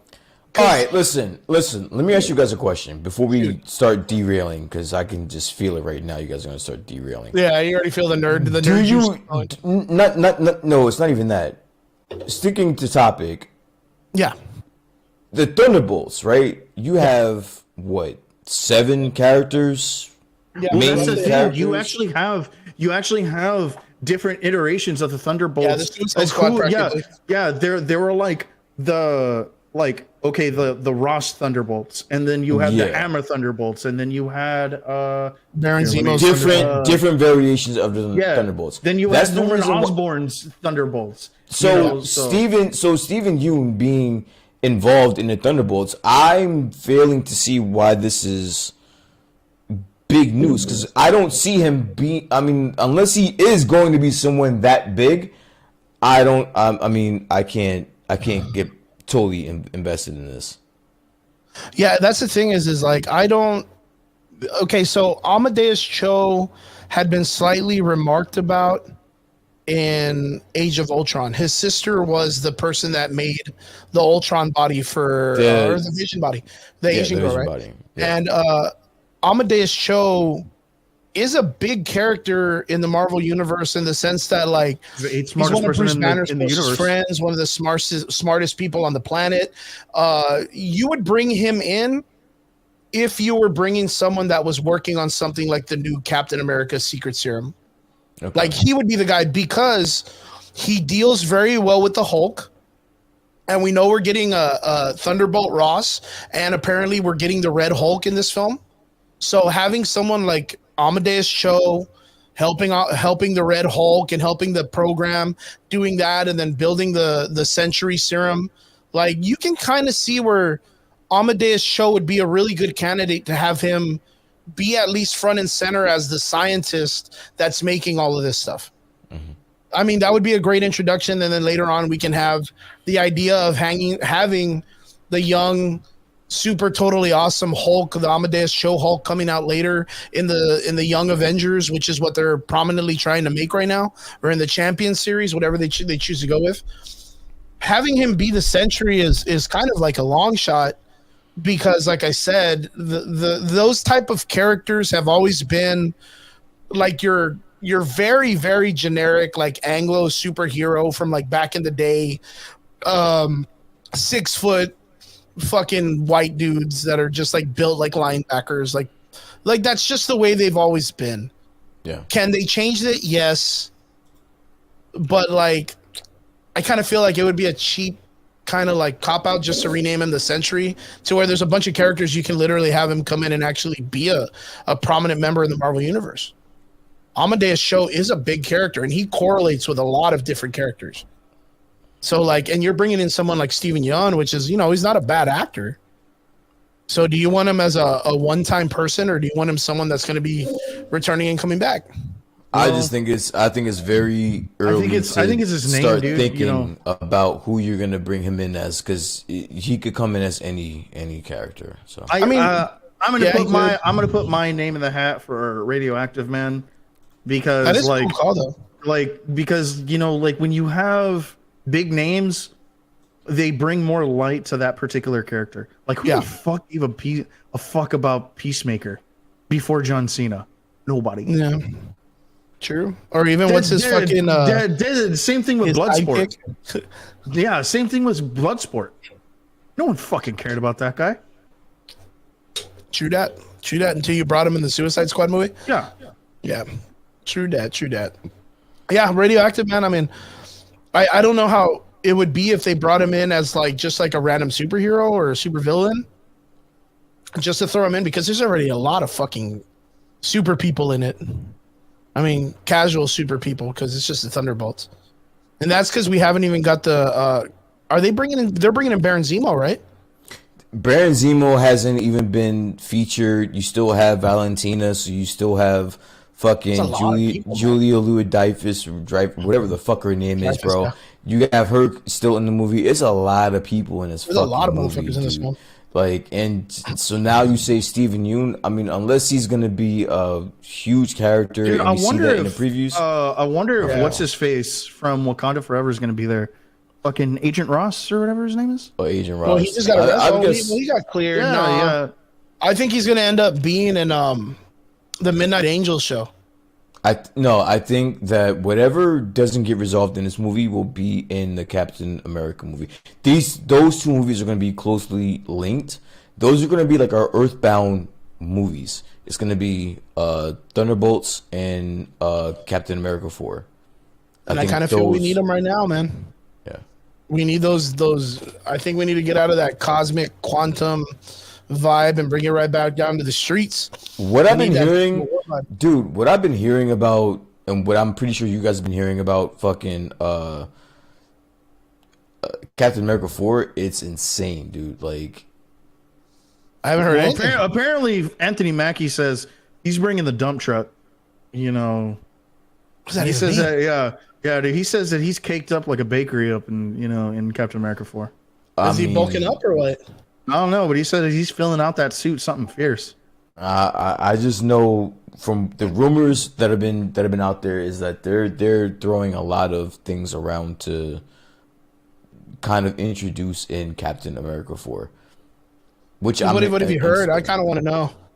Well, we actually talked about it. We talked about it on one of the shows that possibly adamantium is going to be introduced. Adamantium is going to be introduced in Captain America 4, which is interesting because obviously our boy favorite, our Canadian bacon mutants of all time.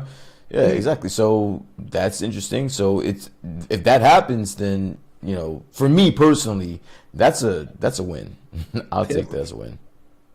Yeah, I think for what it's worth, the Captain America movie is supposed to introduce a lot of stuff, and I mean there was even talks about them bringing in, of course, the best thing of Ant-Man, MODOK, into that film, which I don't know how they're gonna pull that shit off. He's dead in that movie.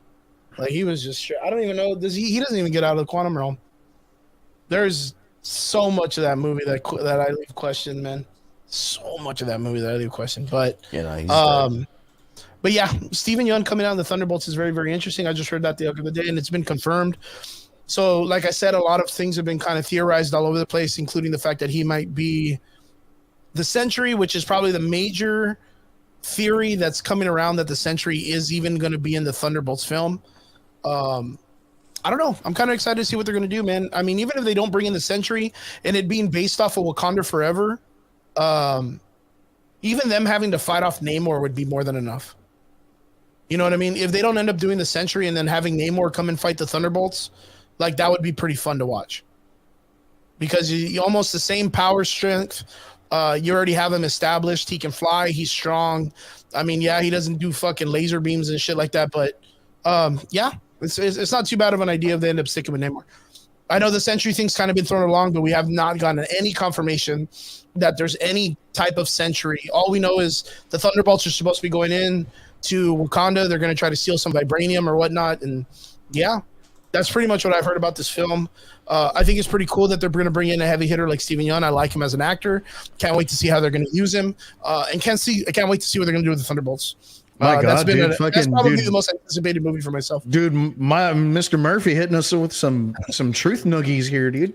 Let me see what he said. He says, yeah, dude, they'll just variant MODOK when they need him again. I hope not.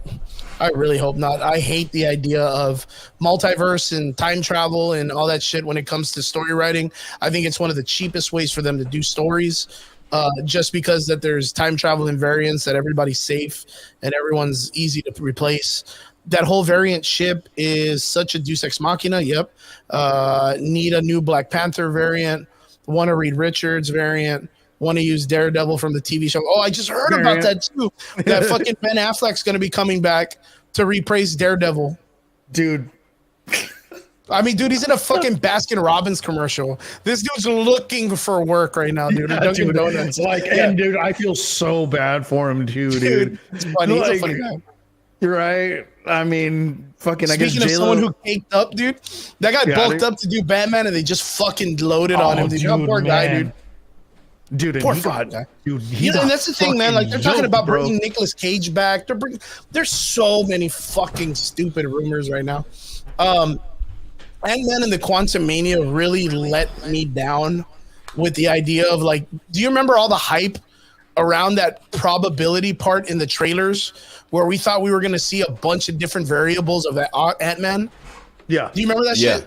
Yeah. And then we watched the fucking. No, we actually like we were talking about. We like, talked about it. We were like, dude, there's gonna yeah. be so many different variations. It's gonna be so fucking nothing. They were just like, oh, you're in Schrodinger's cat. It's just you and yourself. And then all of a sudden, Baskin Robbins dude shows up, and it's like, how do you have this variant? And everybody's literally based off of this situation. Yeah. And then in that part, like Janet Van Dyne's character flying in, and she saved him. Yeah. I was super like, what the fuck is going on? It didn't even explain to us why did the Ant-Man that grew, why did he get torn up? We don't know. I mean, yeah, we don't know. Yeah, because I was like, couldn't he just grow like half of that size and be okay? Again, listen, we're trying to sell this movie to Triggs because he hasn't seen it yet, so we're trying to sell it to Triggs, him, right? go watch the movie. It's go watch garbage. That's the easiest selling point. Go watch it. Fucking microdose some mushrooms. Watch that shit because that's about as best as you're gonna understand it. Other than that, it doesn't make any sense. One part, Van Dyne, the lady's like, if you ever touch the quantum realm, I'll fucking backhand the shit out of you. But literally, Infinity War, they're in the quantum realm, fucking with the quantum realm. Like, it's silly. It's silly. It makes no sense. What's up, Vince? Good to see you, my dude. Triggs, I gotta ask, dude. I know you haven't seen. Fuck, dude. Speaking of Marvel, you haven't seen Ant-Man yet. No, I have not. But it's what okay. have you heard about this fucking masterpiece, dude? We're back to square one. It is the worst rated film next to. Okay. All right. Listen. No. Time out. I'm sorry. Wait. Wait. Time out. We went through a whole segment where I wanted to talk about Ant-Man and Quantum Realm. Chris said nothing. Right now, all of a sudden, he is just. We have time. We have time. We have a little bit of time. I must know. What have you heard about this masterpiece? I've heard that the film is very lackluster. All right. Okay. And that the film in what regards? In what regards? Storytelling. Okay. The writing, yeah, right? Yeah. So storytelling, writing. Yeah. That it was very like, See, Vince, we don't need that type of energy in the comments. That's all right? mean. Don't take love. Thor, Love and Thunder. Oh, first off, you would pick Love and Thunder over this movie. Yeah. Wow. All right, Yeah, dude. Hell yeah, man. Right. Okay, so wait. Okay, first I gotta ask because Brian, you saw the movie before I did. Yeah. And then I saw it after you. Yeah. Did you feel this was a trilogy?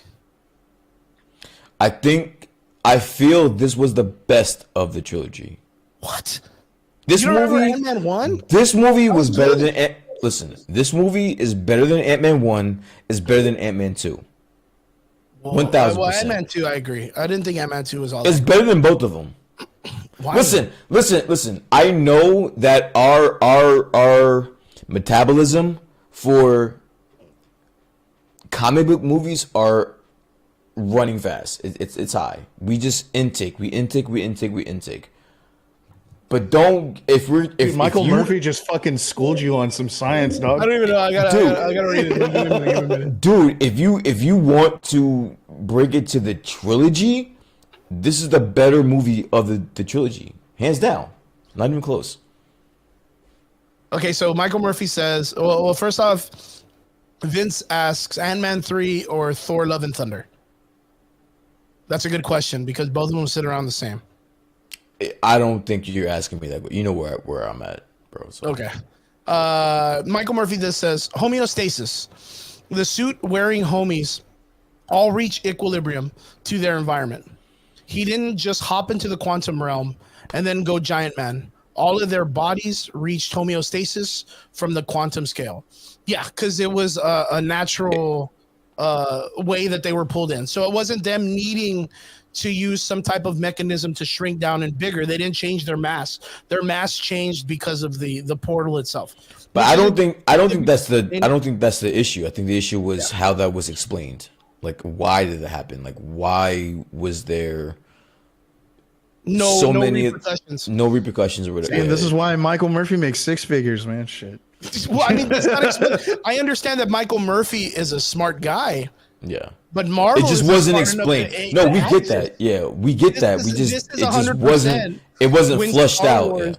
Yeah, when Star Wars makes fucking reading books to explain why Rey is as strong as she is. Yeah, no, Doug, you're not wrong. You're not wrong. Like, right? Yeah. They could have easily like, hey man, just FYI, FYI got here for this reason, and so when he shifted, he was just like, never mind.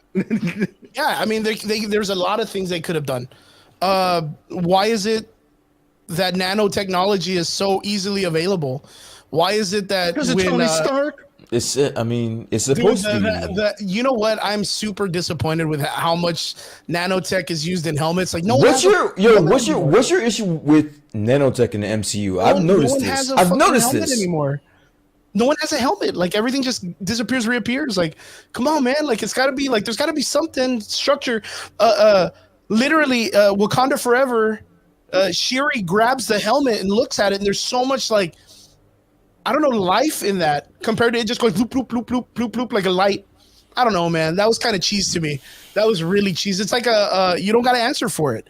You don't got to answer because CG is gonna save it. Tricks. You hear this, bro? Tricks. You hear this, bro? This is why I haven't been back in 6 months. Tricks. You hear this, bro? You hear this, bro? You see what I've been dealing with? Tricks. I have been dealing with this by myself, bro. Like, I've been fighting him by myself, bro. Don't even get me started, bro. I'm just saying, bro. I'm just saying, yo. Bro, this is Chris Jaded at its finest right now, dude. One moment they're talking about how they have been working together behind Scott Lang's back, who, of course, he's not a scientist. The grandparents, the daughter, and the mother have all been working together, mapping out the quantum realm. And then all of a sudden they get into the fucking lab, and then the grandma's like, what are you all doing? Like, if she wasn't a part of the fucking plan in the first place. Yeah. So that didn't make any fucking sense to me. Then all of a sudden it's like, why is it now that this thing goes off, and then all of a sudden it gets literally destroyed, pulled apart, taken, completely dismantled, and Kang is still able to open a portal? Yeah. And then not only that, it's not even Kang, it's MODOK. It's MODOK, yeah. Yeah, and then later on, they just start opening portals left and right to the quantum realm, exactly to where they were. Listen, I like this movie for the things it got right. The last hour of this movie was tough. And the thing is, I would have rather seen Luke Evans as fucking Namor than the dude that we had. But that's just me. Interesting. Mm-hmm. People in the comments have been dealing with me. That's funny. But yeah, you know what kind of like got me? I'll tell you this. The reason why this kid, who with the diary of your grandpa, literally shit all over his entire research in a couple of months creating what she did, was apparently supposed to map out the quantum realm. No, he helped. No, yeah, that was the two of them. Yeah. I get that. But like, the idea was that she was working on mapping out the quantum realm, which was weird. See, that to me is where my nitpicks come. So you're telling me that your wife that was lost in the quantum realm for 30 years came out, doesn't want to talk about it at all, and now you're downstairs fucking with the quantum, like you're fucking with it? Yeah. Like, it's little things like that was like, The thing is, all of them were fucking with it at the end of Endgame when they went in there before they got snapped. They were all going in there to take the quantum particles and stuff to create. But that was just to get, she would, and see, I can understand that. She's cool with you going down there if you're just collecting particles and then coming out, because we're all here to get you out. But the fact that she was down there for 30 years and now you're trying to get a connection for what? Yeah, like it doesn't make sense. And I get it. Like, maybe there's that aspect of them saying, well, we found another world. We might as well create a loop, try to see if there's resources we could take, create a pathway between both. I get it. It's like a scientist exploration. You go to Mars, you want to find a faster way to get there, learn to kind of make it to where there's like some type of way in between, make it simpler. But the idea is when they got down there, they didn't know where the fuck they were. What have they been doing this whole time? There's anywhere they went. There's one part where Jonathan Majors is like, well, let's leave them here because we survived here. Then there's another part where they're in like a jungle area where the fucking revolutionaries are, who capture them, bring them to their base. and then they get followed for them bringing them to the base. Like they could have left their asses out there nowhere. I could have done without the revolution. The revolutionaries. Same thing with fucking Bill Murray's part. I heard that those characters were more than throwaway characters. That they were like characters that never should have been there in the first place. I'm saying I could have done without them. They did not need to be in the movie at all. Why did we need to see the elite cantina bar? Bill, no, that kind of added for me personally. That kind of added to the story. Bill Murray's character helped. It didn't. I'll add to that. How is it that Bill Murray can travel between the quantum realm but Kang can't? He didn't though. Where did he come from? What was that portal that he was in? No, he didn't. He was in the quantum realm. He just came from somewhere else. That's not explained. It wasn't explained that into a fucking portal like Guardians of the Galaxy. But it wasn't explained that he was from a different. He wasn't living in the quantum realm. It was established like he is part of the quantum realm. Okay, as far as I'm concerned. So I guess we could just assume like that portal that he came through with his ship, that was probably just somewhere like from within the realm? quantum realm. Yeah. Okay. Yeah. All right. I'll take that. Yeah. Yeah, it's because it was one of those things because everybody else traveled in some type of primitive way. Yeah. And he didn't. But he's rich. But he's rich. That's why. He's rich. The people that aren't rich had to fly on the backs of whatever the fuck animal that was that they were flying on. Like that's what everybody else flies on. But he is an elitist. He's rich.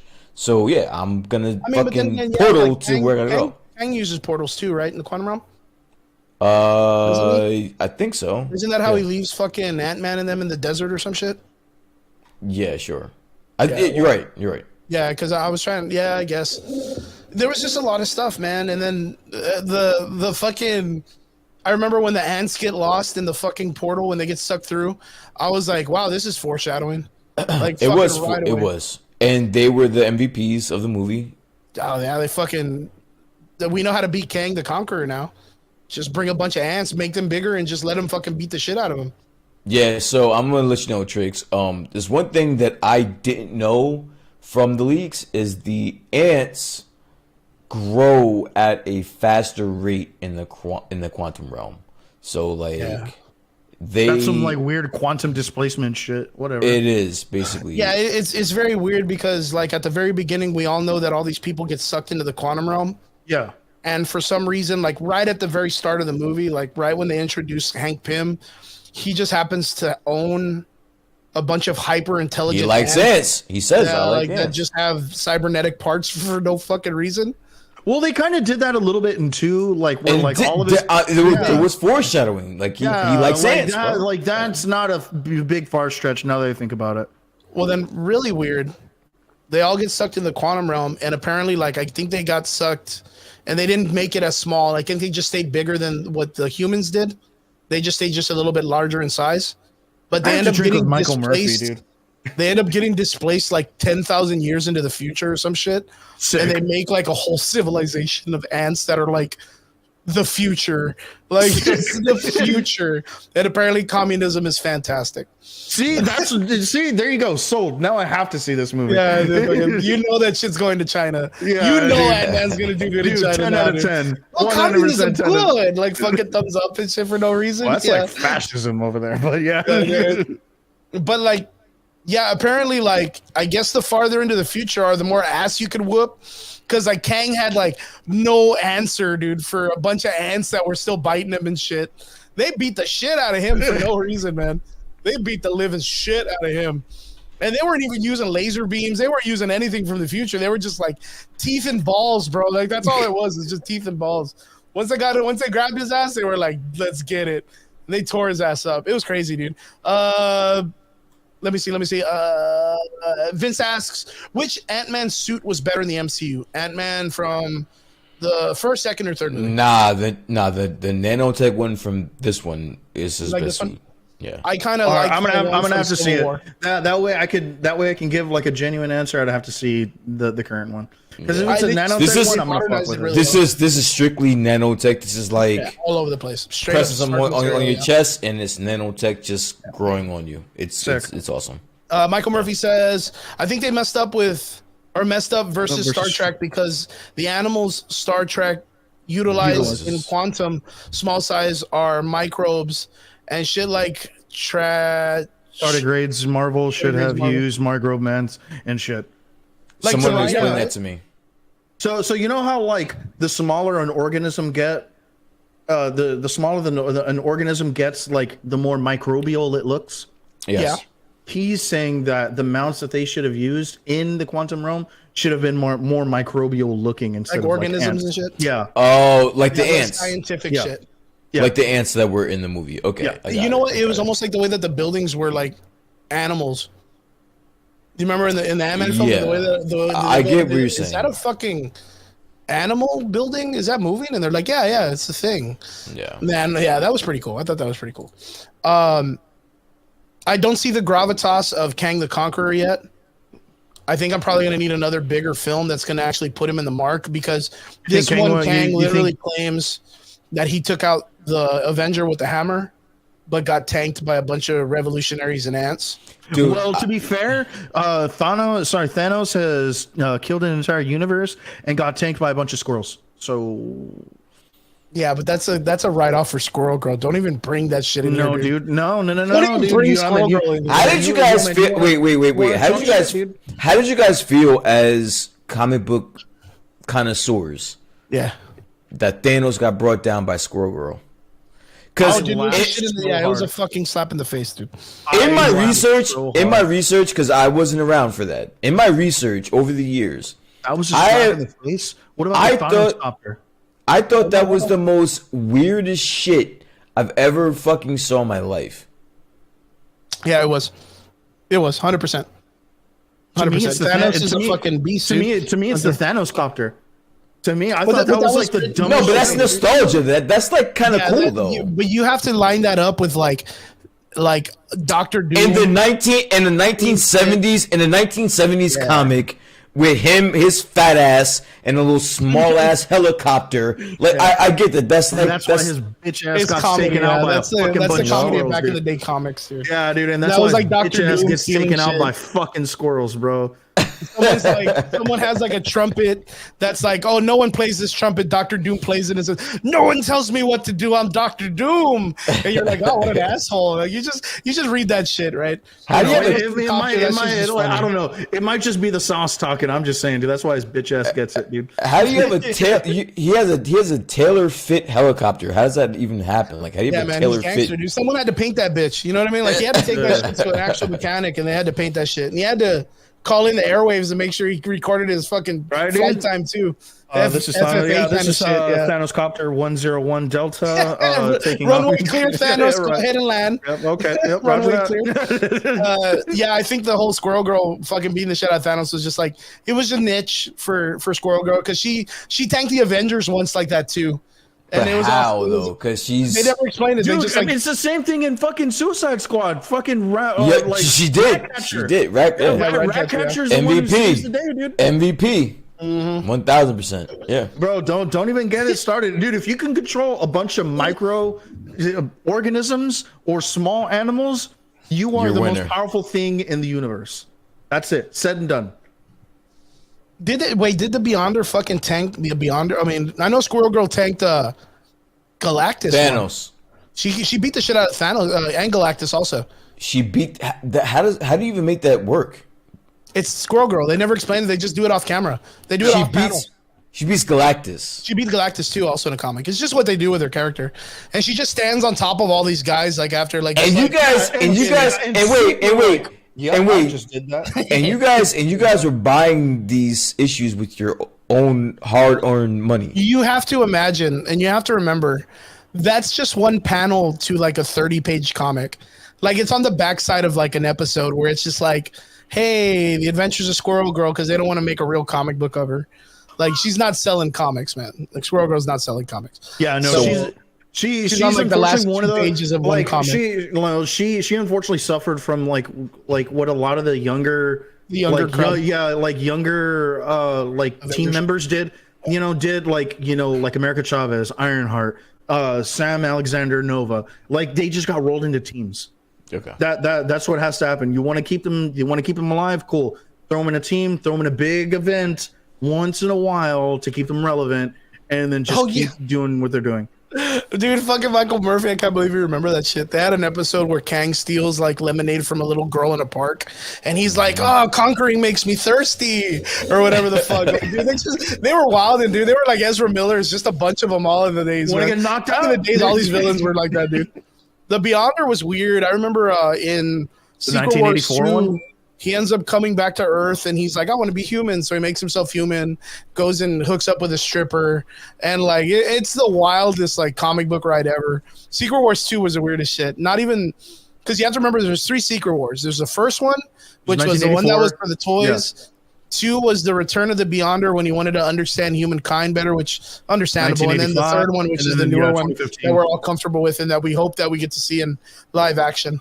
But dude, I pray for it so hard, but I know that they're gonna fuck it up. But like, okay, you know what? As a matter of fact, dealing with, I know we didn't get your take on Ant-Man because you haven't seen it, but I just want to ask you because I asked Brian this last week, and I know we still got to talk about Last of Us. What is your take on the chance and the theory that Kang the Conqueror is going to be the Beyonder? I almost kind of see that happening, playing a Beyonder-esque character. But are you okay with it though? No, but what do you feel about it? Because that removes Doom, that removes the Beyonder. No, I understand what Chris is saying. How do you, as a comic book lover and comic book reader, aficionado, how do you feel about Kang being the Beyonder? No, I couldn't have that. It just feels weird, right? See, but here's the thing. As a comic book aficionado, if we're going to go back to the 1984 comics of Secret Wars, having Kang be the Beyonder character for those comics, okay. 2015 Secret Wars, where you find out that the Beyonders are a race, not a singular person, totally different. So the both of you guys are more prone towards the more recent Secret Wars, right? You guys are really fans. Well, to be completely fair, that's the Secret Wars that I grew up in. Yeah, okay. That is the one that like I gravitate to a lot more. These are the characters that I grew up with, getting put into a position that like you've never really seen before. Not like this, and even on a scale like this. And on top of that, they even implemented Ultimate Avengers. Yeah, no, it was never happened before. It was great. It was like you said, it was beautiful. It was masterful. It was masterful. Yeah. I won't argue that. And I wasn't around back then. I didn't get to experience that live like you guys did. But I have done my research. I have read some. Yeah, dude. I remember us recommending that video to you, and we talked about it. Honestly, dude, like it seems great, but for me, the 80s run, the 80s Secret Wars was a little bit more in depth for me. Like that was I mean, that's fair. That seemed way more interesting to me personally. Yeah. Is it because you finally got to see Space Jesus? I guess this is Space Jesus. Space Jesus. Is that it? Space Jesus was the man. He was the one that saved the day. So like no, what's crazy is like if you break it down, the back in the day Secret Wars was established for them just to be able to sell toys.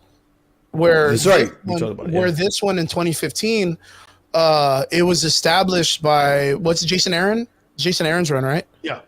So Jason Aaron ran it to be like, hey, you remember Secret Wars back in the day? Well, I'm going to rewrite it and we're going to make it into a real story. We're going to make it into a real story and we're going to implement everything. And it was like, damn, dude, that's really good. Like easily one of the best panels in all of comic, or in all of Marvel is in Secret Wars, Time Runs Out, where you have Hyperion and Thor, and on top of that, you have Black Panther who gets the Infinity Gauntlet. Was fucking G, dude. It's nuts. You have Doctor Strange, who's like the number 2 next to God King Doom.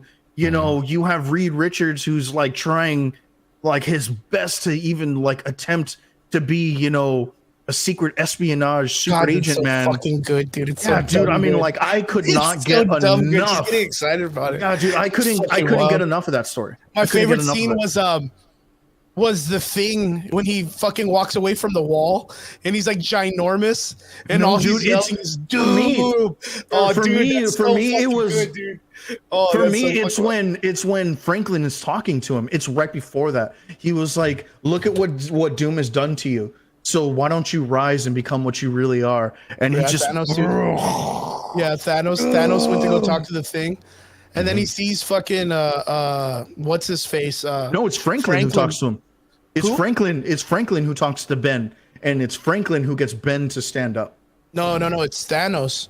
Thanos talks to him, and then he goes to fight Galactus, and Franklin is in his hand, and Ben's like, "I can't hurt you because you're my nephew," or whatever the fuck, and Galactus fucking kills Ben with one punch. Dude, but when you find out that Groot that Groot is Yggdrasil, or that Groot is Yggdrasil.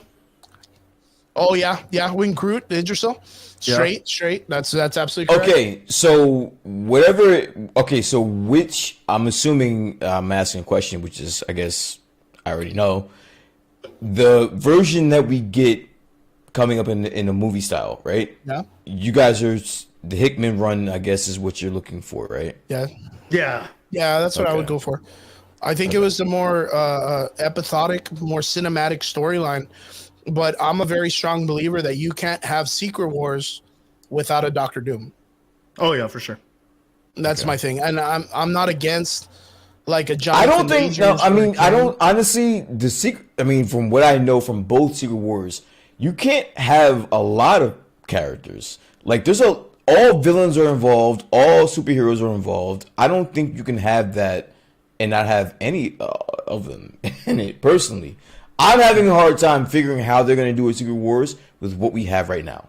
Yeah, it's going to be a colossal task to say the least. Yeah, I think it kind of feels more like the older one where it's like a competition between the good guys and the bad guys. It can't be like the Lord or the God Doom having all the different lords that are all the different villains over the years. But if you guys are right, if you guys are right and you go with the Hickman run, then that's introducing what's the planet? Battleworld. Battleworld. Yeah, you're introducing Battleworld. So that opens up a whole new fucking can of worms. Yeah. But we already have Battleworld if you think about it. Because we already have the Fox universe. And we already have the 838 universe, which is the one that was established in Doctor Strange 2. Yeah. And we already have the 616, which is apparently the Marvel Cinematic Universe. So that's already 3 universes you could bring together and put them on a planet and have them all separate. And I'm talking about, that's where I mentioned Nicolas Cage and fucking Ben Affleck apparently reprising his role as Daredevil. That just came out today, that he's in talks to reprise his role. You have Deadpool. That's literally going to start the Fox universe and kill a bunch of people, which is going to displace a bunch of them. Apparently, Baron Mordo, the one that was in Doctor Strange 2, is supposed to come back. Apparently, Tony Stark, Robert Downey Jr. was just confirmed coming back to the Marvel Universe, I think yesterday. Which means, who knows? Right now, dude, and that's that. Like, honestly, I don't trust that. The reason I don't trust that is because I have seen from so many different sources that like they're like, oh yeah, he's in talks. It's not on the table. No, he's in talks. It's not on the table. Well, I mean, we all understand that in the Doctor Strange story, the deep cut was there were Ages of Ultrons there that were reminiscent to the Iron Man Supreme, right? I mean, and a lot of people wanted to see it, and a lot of people claimed that he was going to be in there, and I was one of them. I'm not going to lie, because of the Captain Marvel character really played an effort into making him look like him in certain shots, and I was really hyped about it, of course. But like, I really thought it was going to be like a Tony, like I really thought it was going to be like Tom Cruise. Tom Cruise. Yeah, because that's the deep cut, right? That's the deep cut, and that's the thing is right now, they can do it. like with the whole multiverse and the nostalgia and bringing in random characters. I mean, fucking like, as a matter of fact, Brian, you and I talked about it. Sir Ian McKellen came out and talked to Patrick Stewart about his comeback in Doctor Strange 2 and was all excited and said he would have been willing to do something a little bit different, which means he's willing to come back and reprise his role as Magneto. Robert Downey is a little bit different though, because like I believe it. You cannot top the last time you saw Robert Downey. The last time we saw Robert Downey Jr. in the MCU, you will not be able to top that. Period. But at the same time, you cannot deny Ace in the Hole, Tobey Maguire, Andrew Garfield comeback, highest grossing Spider-Man movie. Robert Downey Jr. apparently going to come back in one. I will fight Trix. I know Trix loves that fucking movie, bro. Right? Homeward Bound, or what is it? You love that movie, right? We love that movie. I know we fucking talked about it, yo. I don't like that movie. Listen, Mr. Joe Biden. Let me modify that. Thank you, President. I think the movie is just based on just fucking nostalgia, bro. Like, that's it.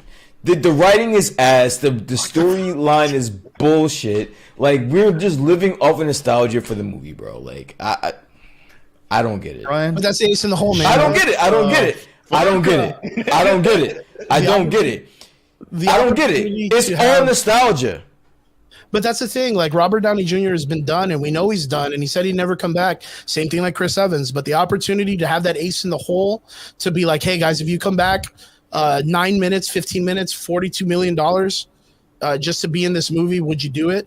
Dude, why not? Why the fuck not? It's just one of those opportunities for Marvel to have the Ace in the Hole. That's what I think. Oh, Niner49 says Cocaine Bear was the most boring movie ever. I'm telling you, bro. Like, at least it could have been funny. Yeah. You know it's gonna be a bullshit movie. At least it could be funny. It just wasn't funny either, too. All right, boys. Last part of the conversation. I know we've kind of overdone. We've overshot our shot. 11 o'clock. But let me get you guys representation on this. Last of Us episode 6 recap. For me, I'm gonna simply say the show has been amazing. I'm having a great time. I didn't get that far in the game, so I can't really speak on the idea of what it is to the game and whatnot. I was very happy with the way that this episode went. Wait, I thought it was cool. Was the episode where we met Tommy, right? Tommy's back. This is also the episode where Joel probably has like the most intense talk with Ellie. Yeah, this one kind of like really brought through some interesting stuff, and it was very good, very heartfelt episode, very to the point. I really love the Native American family that was in the woods. I love them. I love them. Gave them some soup. Yeah, that was so good. Were you lying? What did you tell them? Did you lie? No. I love them. I think they were so good. I want to see a whole ass. Where are we? You got a map? You should find out. So, all right. So Triggs, what do you think of the show so far? 10 out of 10. 10 out of 10. Damn, that was fast. What's been the good thing about it, and what's been, I guess, the only little gripe? Yeah, give me one good thing and one bad thing about the show. Okay. Good thing. Let me preface this with saying that this TV show with direct continuity base to, the source material, has been nothing short of phenomenal. Uncanny. Nothing short of phenomenal. Now, let me give you guys a small little story, right? We said this off panel. And, I'm going to say it for our audience. My mother-in-law obviously doesn't play video games. She's, she's a, RN, and she doesn't really play video games. My wife, on the other hand, does. And, this is the only video game that she begged my wife to play in front of her because, in her words, she said that this was a movie with gameplay in it, not a video game with tidbits of movies in it. And you know what? Like, it translates beautifully, obviously, into this TV show, because you're hitting so many different demographics. You're hitting the gamer demographic, then you're hitting the habitual Netflix for 9 hours a day, demographic. And then you're also hitting the people who don't really do either, who are just eating this show up. and loving the shit out of it. And so because of that, this TV show has been nothing short of phenomenal. Nothing short of phenomenal. And it's just been amazing. My only gripe, if I were to say anything, now I get why Pedro Pascal has done this. This is his spin on it. I respect it. I love it. I can't disagree with it. I would have just liked to have seen him be a little bit more Texan. That's just me. Okay. A little bit more of that country accent. I think honestly, I honestly I didn't even notice. I mean, it's not. I from here, no, but I'm not even that. I don't think that it matters. Like, it doesn't matter where the fuck he's from. No one is from anywhere. No one is from anywhere at this point. He's from outside of Austin, bro. He doesn't even know where the fuck he's from anymore, dude. Like, the fucking apocalypse just happened, dude. Like, there's none of that shit. Like, none of that shit. That shit is dead, bro. Like, that shit is dead. There ain't none of that shit no more, yo. I love it. But like, okay, so the reason that I say that is because, like, you know, you get a very southern kind of line in this episode, you know, that like you got in the game, but you didn't get in this episode. I would have loved to have seen that, but I get why he didn't say that. Right, this is Pedro Pascal's spin. He still has a very like gritty, you know, kind of twang to him, you know. But like in the game, when he's talking to Ellie, and Ellie says like, "I'm not your daughter," you know, he's like, "Ellie, you're treading on some mighty thin ice there." That's a southern kind of twang thing, you know, that you're gonna see down here, you know. Deep in the heart of Texas. But you know, like in the show, you know, he was like, "Stop." You know, he just tells her to stop, and she continues with what she's saying. You know, the scenes almost match up, you know, perfectly with the game. With the game, and it's beautiful. It's beautiful. It did not at all detract from the emotional hit of what that scene portrays. This is just like the Texan in me wanting to see a little bit more Texan in it. But I mean, past that, you know, I have no real major gripes. You know, Pedro Pascal has just addressed a lot of the things that you don't see in it, because he's like, okay, you're not going to see this 56-year-old man crouch for fucking 3 hours because he's 56 without years fucking old. Hurting and shit. Yeah, his knees are busted to shit. So why are you going to have some dude be crouching, you know, like tactically rolling his arms in when he's 56 years old? I mean, that was funny. That was kind of a shit question to ask, because like honestly, there's no flaws in this show. Yeah, there really isn't. There's no flaws. Like everything that I could find as a flaw is a nitpick. It's a nitpick. That's exactly what it is. That's what it is. It's not an actual flaw. It's a nitpick, and anything that like I could have said as an actual gripe, like I said, it would have been a nitpick, and it would have been like, Triggs, is it really that important? No, it's not. Yeah. So what do you guys feel about the idea and the acknowledgement to like the argument that's been there for a while, like where I bring in, where sticking close to the source material benefits the show more, because those that are involved and that really appreciate the originality and masterpiece of the original storytelling should be at least maintained, and you can adapt it a little bit and still be successful without the idea of it being like, oh, it's because I know it's coming and that's what, you know, I want to be surprised. Here's one thing, you know, last episode, right? Episode 5, Sam is deaf, right? That wasn't in the game. But they did it so fucking do you guys listen to the podcast, or even I don't listen to the podcast. No. Or even the tidbits afterwards? No. Okay. So the guy who created the game, I forget his name. The guy who created the game is directly involved with this TV show. Yeah. Directly involved. When they made him deaf, the green creator was like, I should have done that. Yo, I was thinking, yo, I'm promise you, I lost my fucking mind. I'm like, dude, what? And I talked about this with my mom, actually, which is fucking weird because she doesn't play video games. See? But dude, I was talking to her, I was like, dude, even the little things that they tweak just by Sam being deaf are fucking amazing. Like that was such a great choice. The fucking kid is deaf. He can't hear anything. Yeah. You have the older brother that's directing them to freedom or wherever the fuck, or just to wherever their destination is, but now the kid can't hear. So now it's just another added fucking level of just for that. It wasn't the added level of difficulty. For instance, like in their mind, it was the added needed of having Henry around.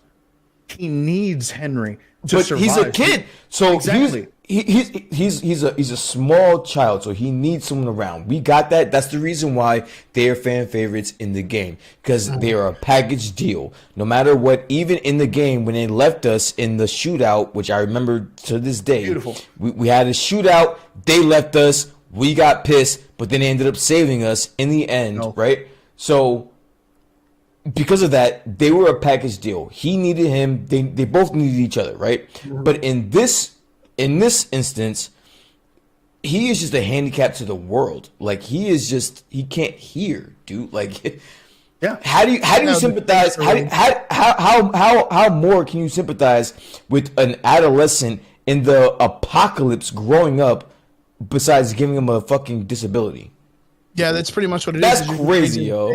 That's wild, and they executed it well, and they pulled it off. Yeah, and they pulled it off. And then like talk about episode 3, where we see Bill and his partner and Bill and Frank, and these guys go out. Like, yeah, dude. Like they check out. They're like, hey man, we're done. They give Joel and Ellie the fucking keys to the kingdom. Like, yo, dude, like they could have settled right there and been A-okay. How did you feel, Triggs? How did you feel about Henry, that whole suicide part being in the show? I can empathize. Did you think that was gonna? I honestly thought they were going to cut that out. I thought they were going to rewrite that. Yeah, because of the way something is different. Like in society right now. Nah. But how do you feel knowing that they left that in and kept it like on script? I'm glad that they did, but not because of like society. I'm glad that they did because it's something that you got to you really get Ellie to see something like that firsthand. Yeah. You have to understand, like, this is not just yes, it's a very, very big, broad story, right? But it focuses on two people. Joel trying to reconnect with a little girl who reminds him so much of his daughter, and then Ellie letting down her walls and trying to become strong on her own, having that father figure. And she's exposed to a lot of things that, like, obviously she's dealt with before, but never so close to her. And so when you see that, like she finally gets a friend, boom, becomes a clicker that next night. His older brother shoots him, not but 30 seconds later, puts the gun to his dome, pulls the trigger. Yeah, right? That's pretty rough. And she sees that. She sees this happen all within the span of 2 minutes. This is it tells to her character, because this is a girl who's having to become strong, and having to traverse life in the world of the apocalypse. And that's what makes that this next scene even that more powerful, because what had just happened that month prior, when they finally get, or 3 months, right? I think they're traveling for 3 months before they finally get to Colorado or something like that. I think it's about 2 or 3 months. Yeah, it's like 3 months or something like that. Yeah, dude. I mean, she still hasn't completely shaken that off. And she's bitter, and she's, having to learn how to like navigate all these things, not just as a teenager, but like as a person in the apocalypse. And then we have Joel, who's like fucking having weird panic attacks because he thinks that he's seeing his kid everywhere. Yeah, it has a lot of trauma, man. It's a great show, though. Like, I honestly think that it's a beautiful show. I'm gonna give this a rewatch. I mean, if they come out with a DVD, Blu-ray, whatever the fuck, dude, I'm buying it. Yeah. Yeah, dude, I will give HBO Max all my money for this. I'm gonna be honest with you. When this show was first announced, I wasn't expecting too much. I wasn't expecting much at all. Even though I love Pedro Pascal, I wasn't expecting much. But I think that everyone is I was executing. praying that they wouldn't fuck it up. Yeah. Yeah, I that guess they that's wouldn't the fuck it easiest up. way to put it, because a lot of the times, a lot of people take a lot of liberties to try to switch some things around. And this goes off of the idea. Do you think this kind of rejuvenates the idea that sticking close? Okay, so that's okay. So all right. So I said it off camera. I'll say it on camera, and I think I said it last week too. Again, a show like this is kind of putting me in my place when it comes to the argument of sticking to the source material and how it portrays, across screen. Because if you can do it this well for this show, then my argument is dead. Like you could do it forever, but the problem is, and I will shoot myself some bail, is that it's very few and far in between of people that can get this right, though. No, it's true. It's true. Like not everybody can do this. This is to me an anomaly, and we need to appreciate it as one. This is not a normal thing to where 100%. people get it. People get it this good. Yeah, because I was going to say, this particular game had a pretty good sized fan base. I mean, it was one of the games of the year in PlayStation Store. It had a bunch of remastered it three times. You know what I mean? And then you go off and you remember that HBO did a Halo series that instantly tanked. Instantly fucking tanked, because they took a lot of liberties to change and do a lot of things that the fans were not comfortable with. And the same thing with like Resident Evil. Like Resident Evil, I can speak for a lot of the fans out there that's like, yo, can't you just stick to the fucking normal story and make us what we want to see? Like, I mean, yeah, like, don't get me wrong, the last Resident Evil that came out was not good. But at least it stayed close to the material and brought in characters that were at least somewhat comfortable. Wait, which one are you talking about? Are you talking about the one that they had like Chris, Wesker, Claire? Or are you talking about the new getting the character costume? Or are you talking about the new Netflix one that had absolutely nothing to do with any of those characters? No, not the Netflix one. Okay, I'm talking about the one that had that kid from Victoria Justice's show. Okay, yeah, we're not talking about that one. That one doesn't exist.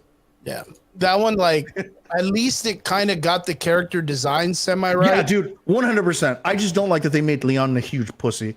Yeah, I made him a huge and that was kind of like the only gripe. Other than that, it was okay. Could they do better? Yes, but at least they're on the right path. Because if I could probably speak for anybody out there that watches Resident Evil that I would love to see a Resident Evil. All those movies are ass, bro. They're all bad.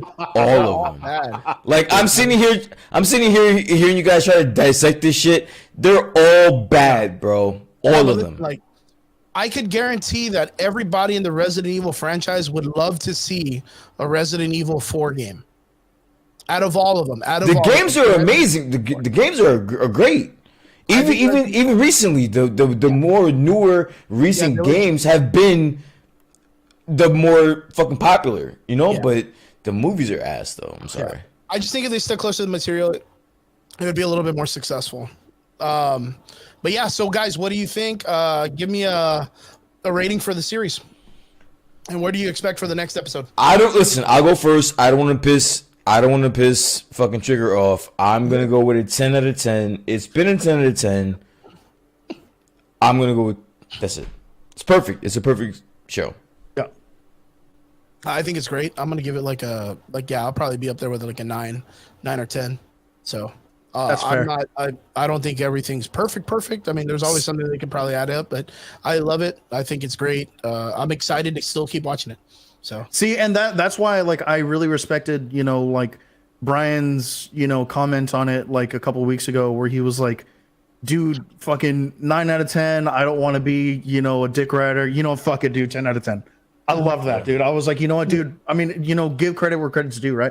Yep. So far, this show has not let down, and we are 6 fucking episodes in. And what's this week? It's the DLC. It's the DLC. It's the DLC. The one that is probably the most playable and most enjoyable part of that storyline. Crazy. I've never played it. You never played it? This is gonna be fresh for me. Honestly, now that I'm thinking about it, you don't have to play it, but it's a good it's referenced so much in the original gameplay. Yeah, that's what I heard.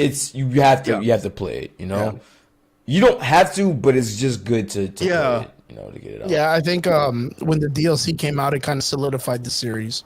So I'm really excited to come and see this episode. I remember watching it and covering a lot about this upcoming thing with a lot of people and talking about it and just being about it. And I know that the jump from the DLC to what they did in part 2 was where a lot of the controversy came in, because it felt like when the part 2 came out, they were kind of holding back on a lot of the measures they were going to be more open about different types of people and different type of lifestyles, sexualities, and all that stuff. They really, you could tell where like they wanted to dive into it, and then right at the last minute, like the guy was like, "Oh fuck, I don't think it's gonna work," and he pulled out, and that's where a lot of the controversy, I believe, came from. Well, in the second game, they dive right into that, literally. They dive right into that. I mean, we'll probably talk about it more when it gets closer to that season, which is going to be pretty exciting. But there were some things that happened during that time when that released, where you knew that certain characters were supposed to be written different ways, and the director and writer pulled out last minute, changed it up, and you can tell where the game kind of suffered from it with the explanation of it, like how they put it on. Honestly, I think I said this off screen. I like the second game more than the first game. The first game was amazing. But the second game, dude, it took it to a whole nother fucking level. It took it to a whole nother level. With the way that the series is going, I think the TV series can solidify the controversial part that a lot of people didn't like about the second. And I think they can really flesh it out, really clean it up, and people can appreciate it a lot more. Yeah, I think, and that's what I'm really, really excited for. Again, that's what I said about America Chavez and Doctor Strange 2. Let's hope it doesn't bite me in the ass. But the second, listen, if they're gonna go, the second season of The Last of Us will be the second part of the game. That's pretty much what's been said, dude. That's going to be hard to pull off, I think. Yeah, because there's a big time jump. I think there's a huge time jump. There's just a lot that's covered. Yep. And it's a lot, dude. And I honestly, I wholeheartedly feel like the second game, it's not even in comparison to, like, it's so far ahead of the first game that I don't even know how they're gonna pull that off on TV. It's wild, man. But we're gonna have to wait and see how it comes out. Indeed. Everybody in the comment section, what do you guys think about Last of Us 2 or Last of Us the series? How's it going for you in episode 6? And are you excited to see where the next episode is going? Next episode is going to be the DLC episode, so I'm excited about that. I remember when that popped off, and I was super excited about it. I thought it was great and fantastic. Triggs, again, thank you very much for jumping in with us this week. We appreciate you, man, and thank you for always being in the comment section when you got time. Well, I plan on being here next week. I was gonna say, like, what the fuck, yo? Are you coming back or what? What's the deal, yo? Tell people, yo. Guys, I'm back. Right. Sweet. Let's make it happen. Let's make it work. Guys, I want to say thank you very much for supporting us and always coming in on Fridays. And I know it can get rough. And Brian, I know you're on a time change. Don't care. Whatever. And we gangster up in here. We gangster after. Yeah, man, you got that water with you. Yeah. I gotta give you a 956 I beat you to it. What's up? Gotta give you a 956 flag. Appreciate you, boys. Everybody in the comment section, thank you very much for tuning in with us again here Friday Night Live on the Average Boys Podcast. To all our extraordinary listeners, we appreciate every one of you. Thank you guys for tuning in. Again, if you guys have a chance, don't forget to look us up. If you're a big nerd, a big gamer, and you use Discord, don't forget to add us on the Discord channel. It's a blast. We have a really good fun time during all week. Everybody dropping memes and talking and dropping all the news and all the great stuff. Guys, you make sure you jump in. That's where you guys ended up finding out that rock picture I posted was from Mitcher. It was fake. It was made by AI because I was just trolling because, I don't think that was a real picture either. But yeah, we'll see how that goes. But remember, guys, don't forget Add us up on Discord. Don't forget to add us up on Spotify, iTunes, fucking your Roku machine. I don't give a shit. You fucking add us up. Send the support. Fucking let us know what's up. Like, share, subscribe. We appreciate every one of you. And we'll see you guys again here next Friday here on the Average Boys Podcast. We love you. We'll see you guys again. Laters.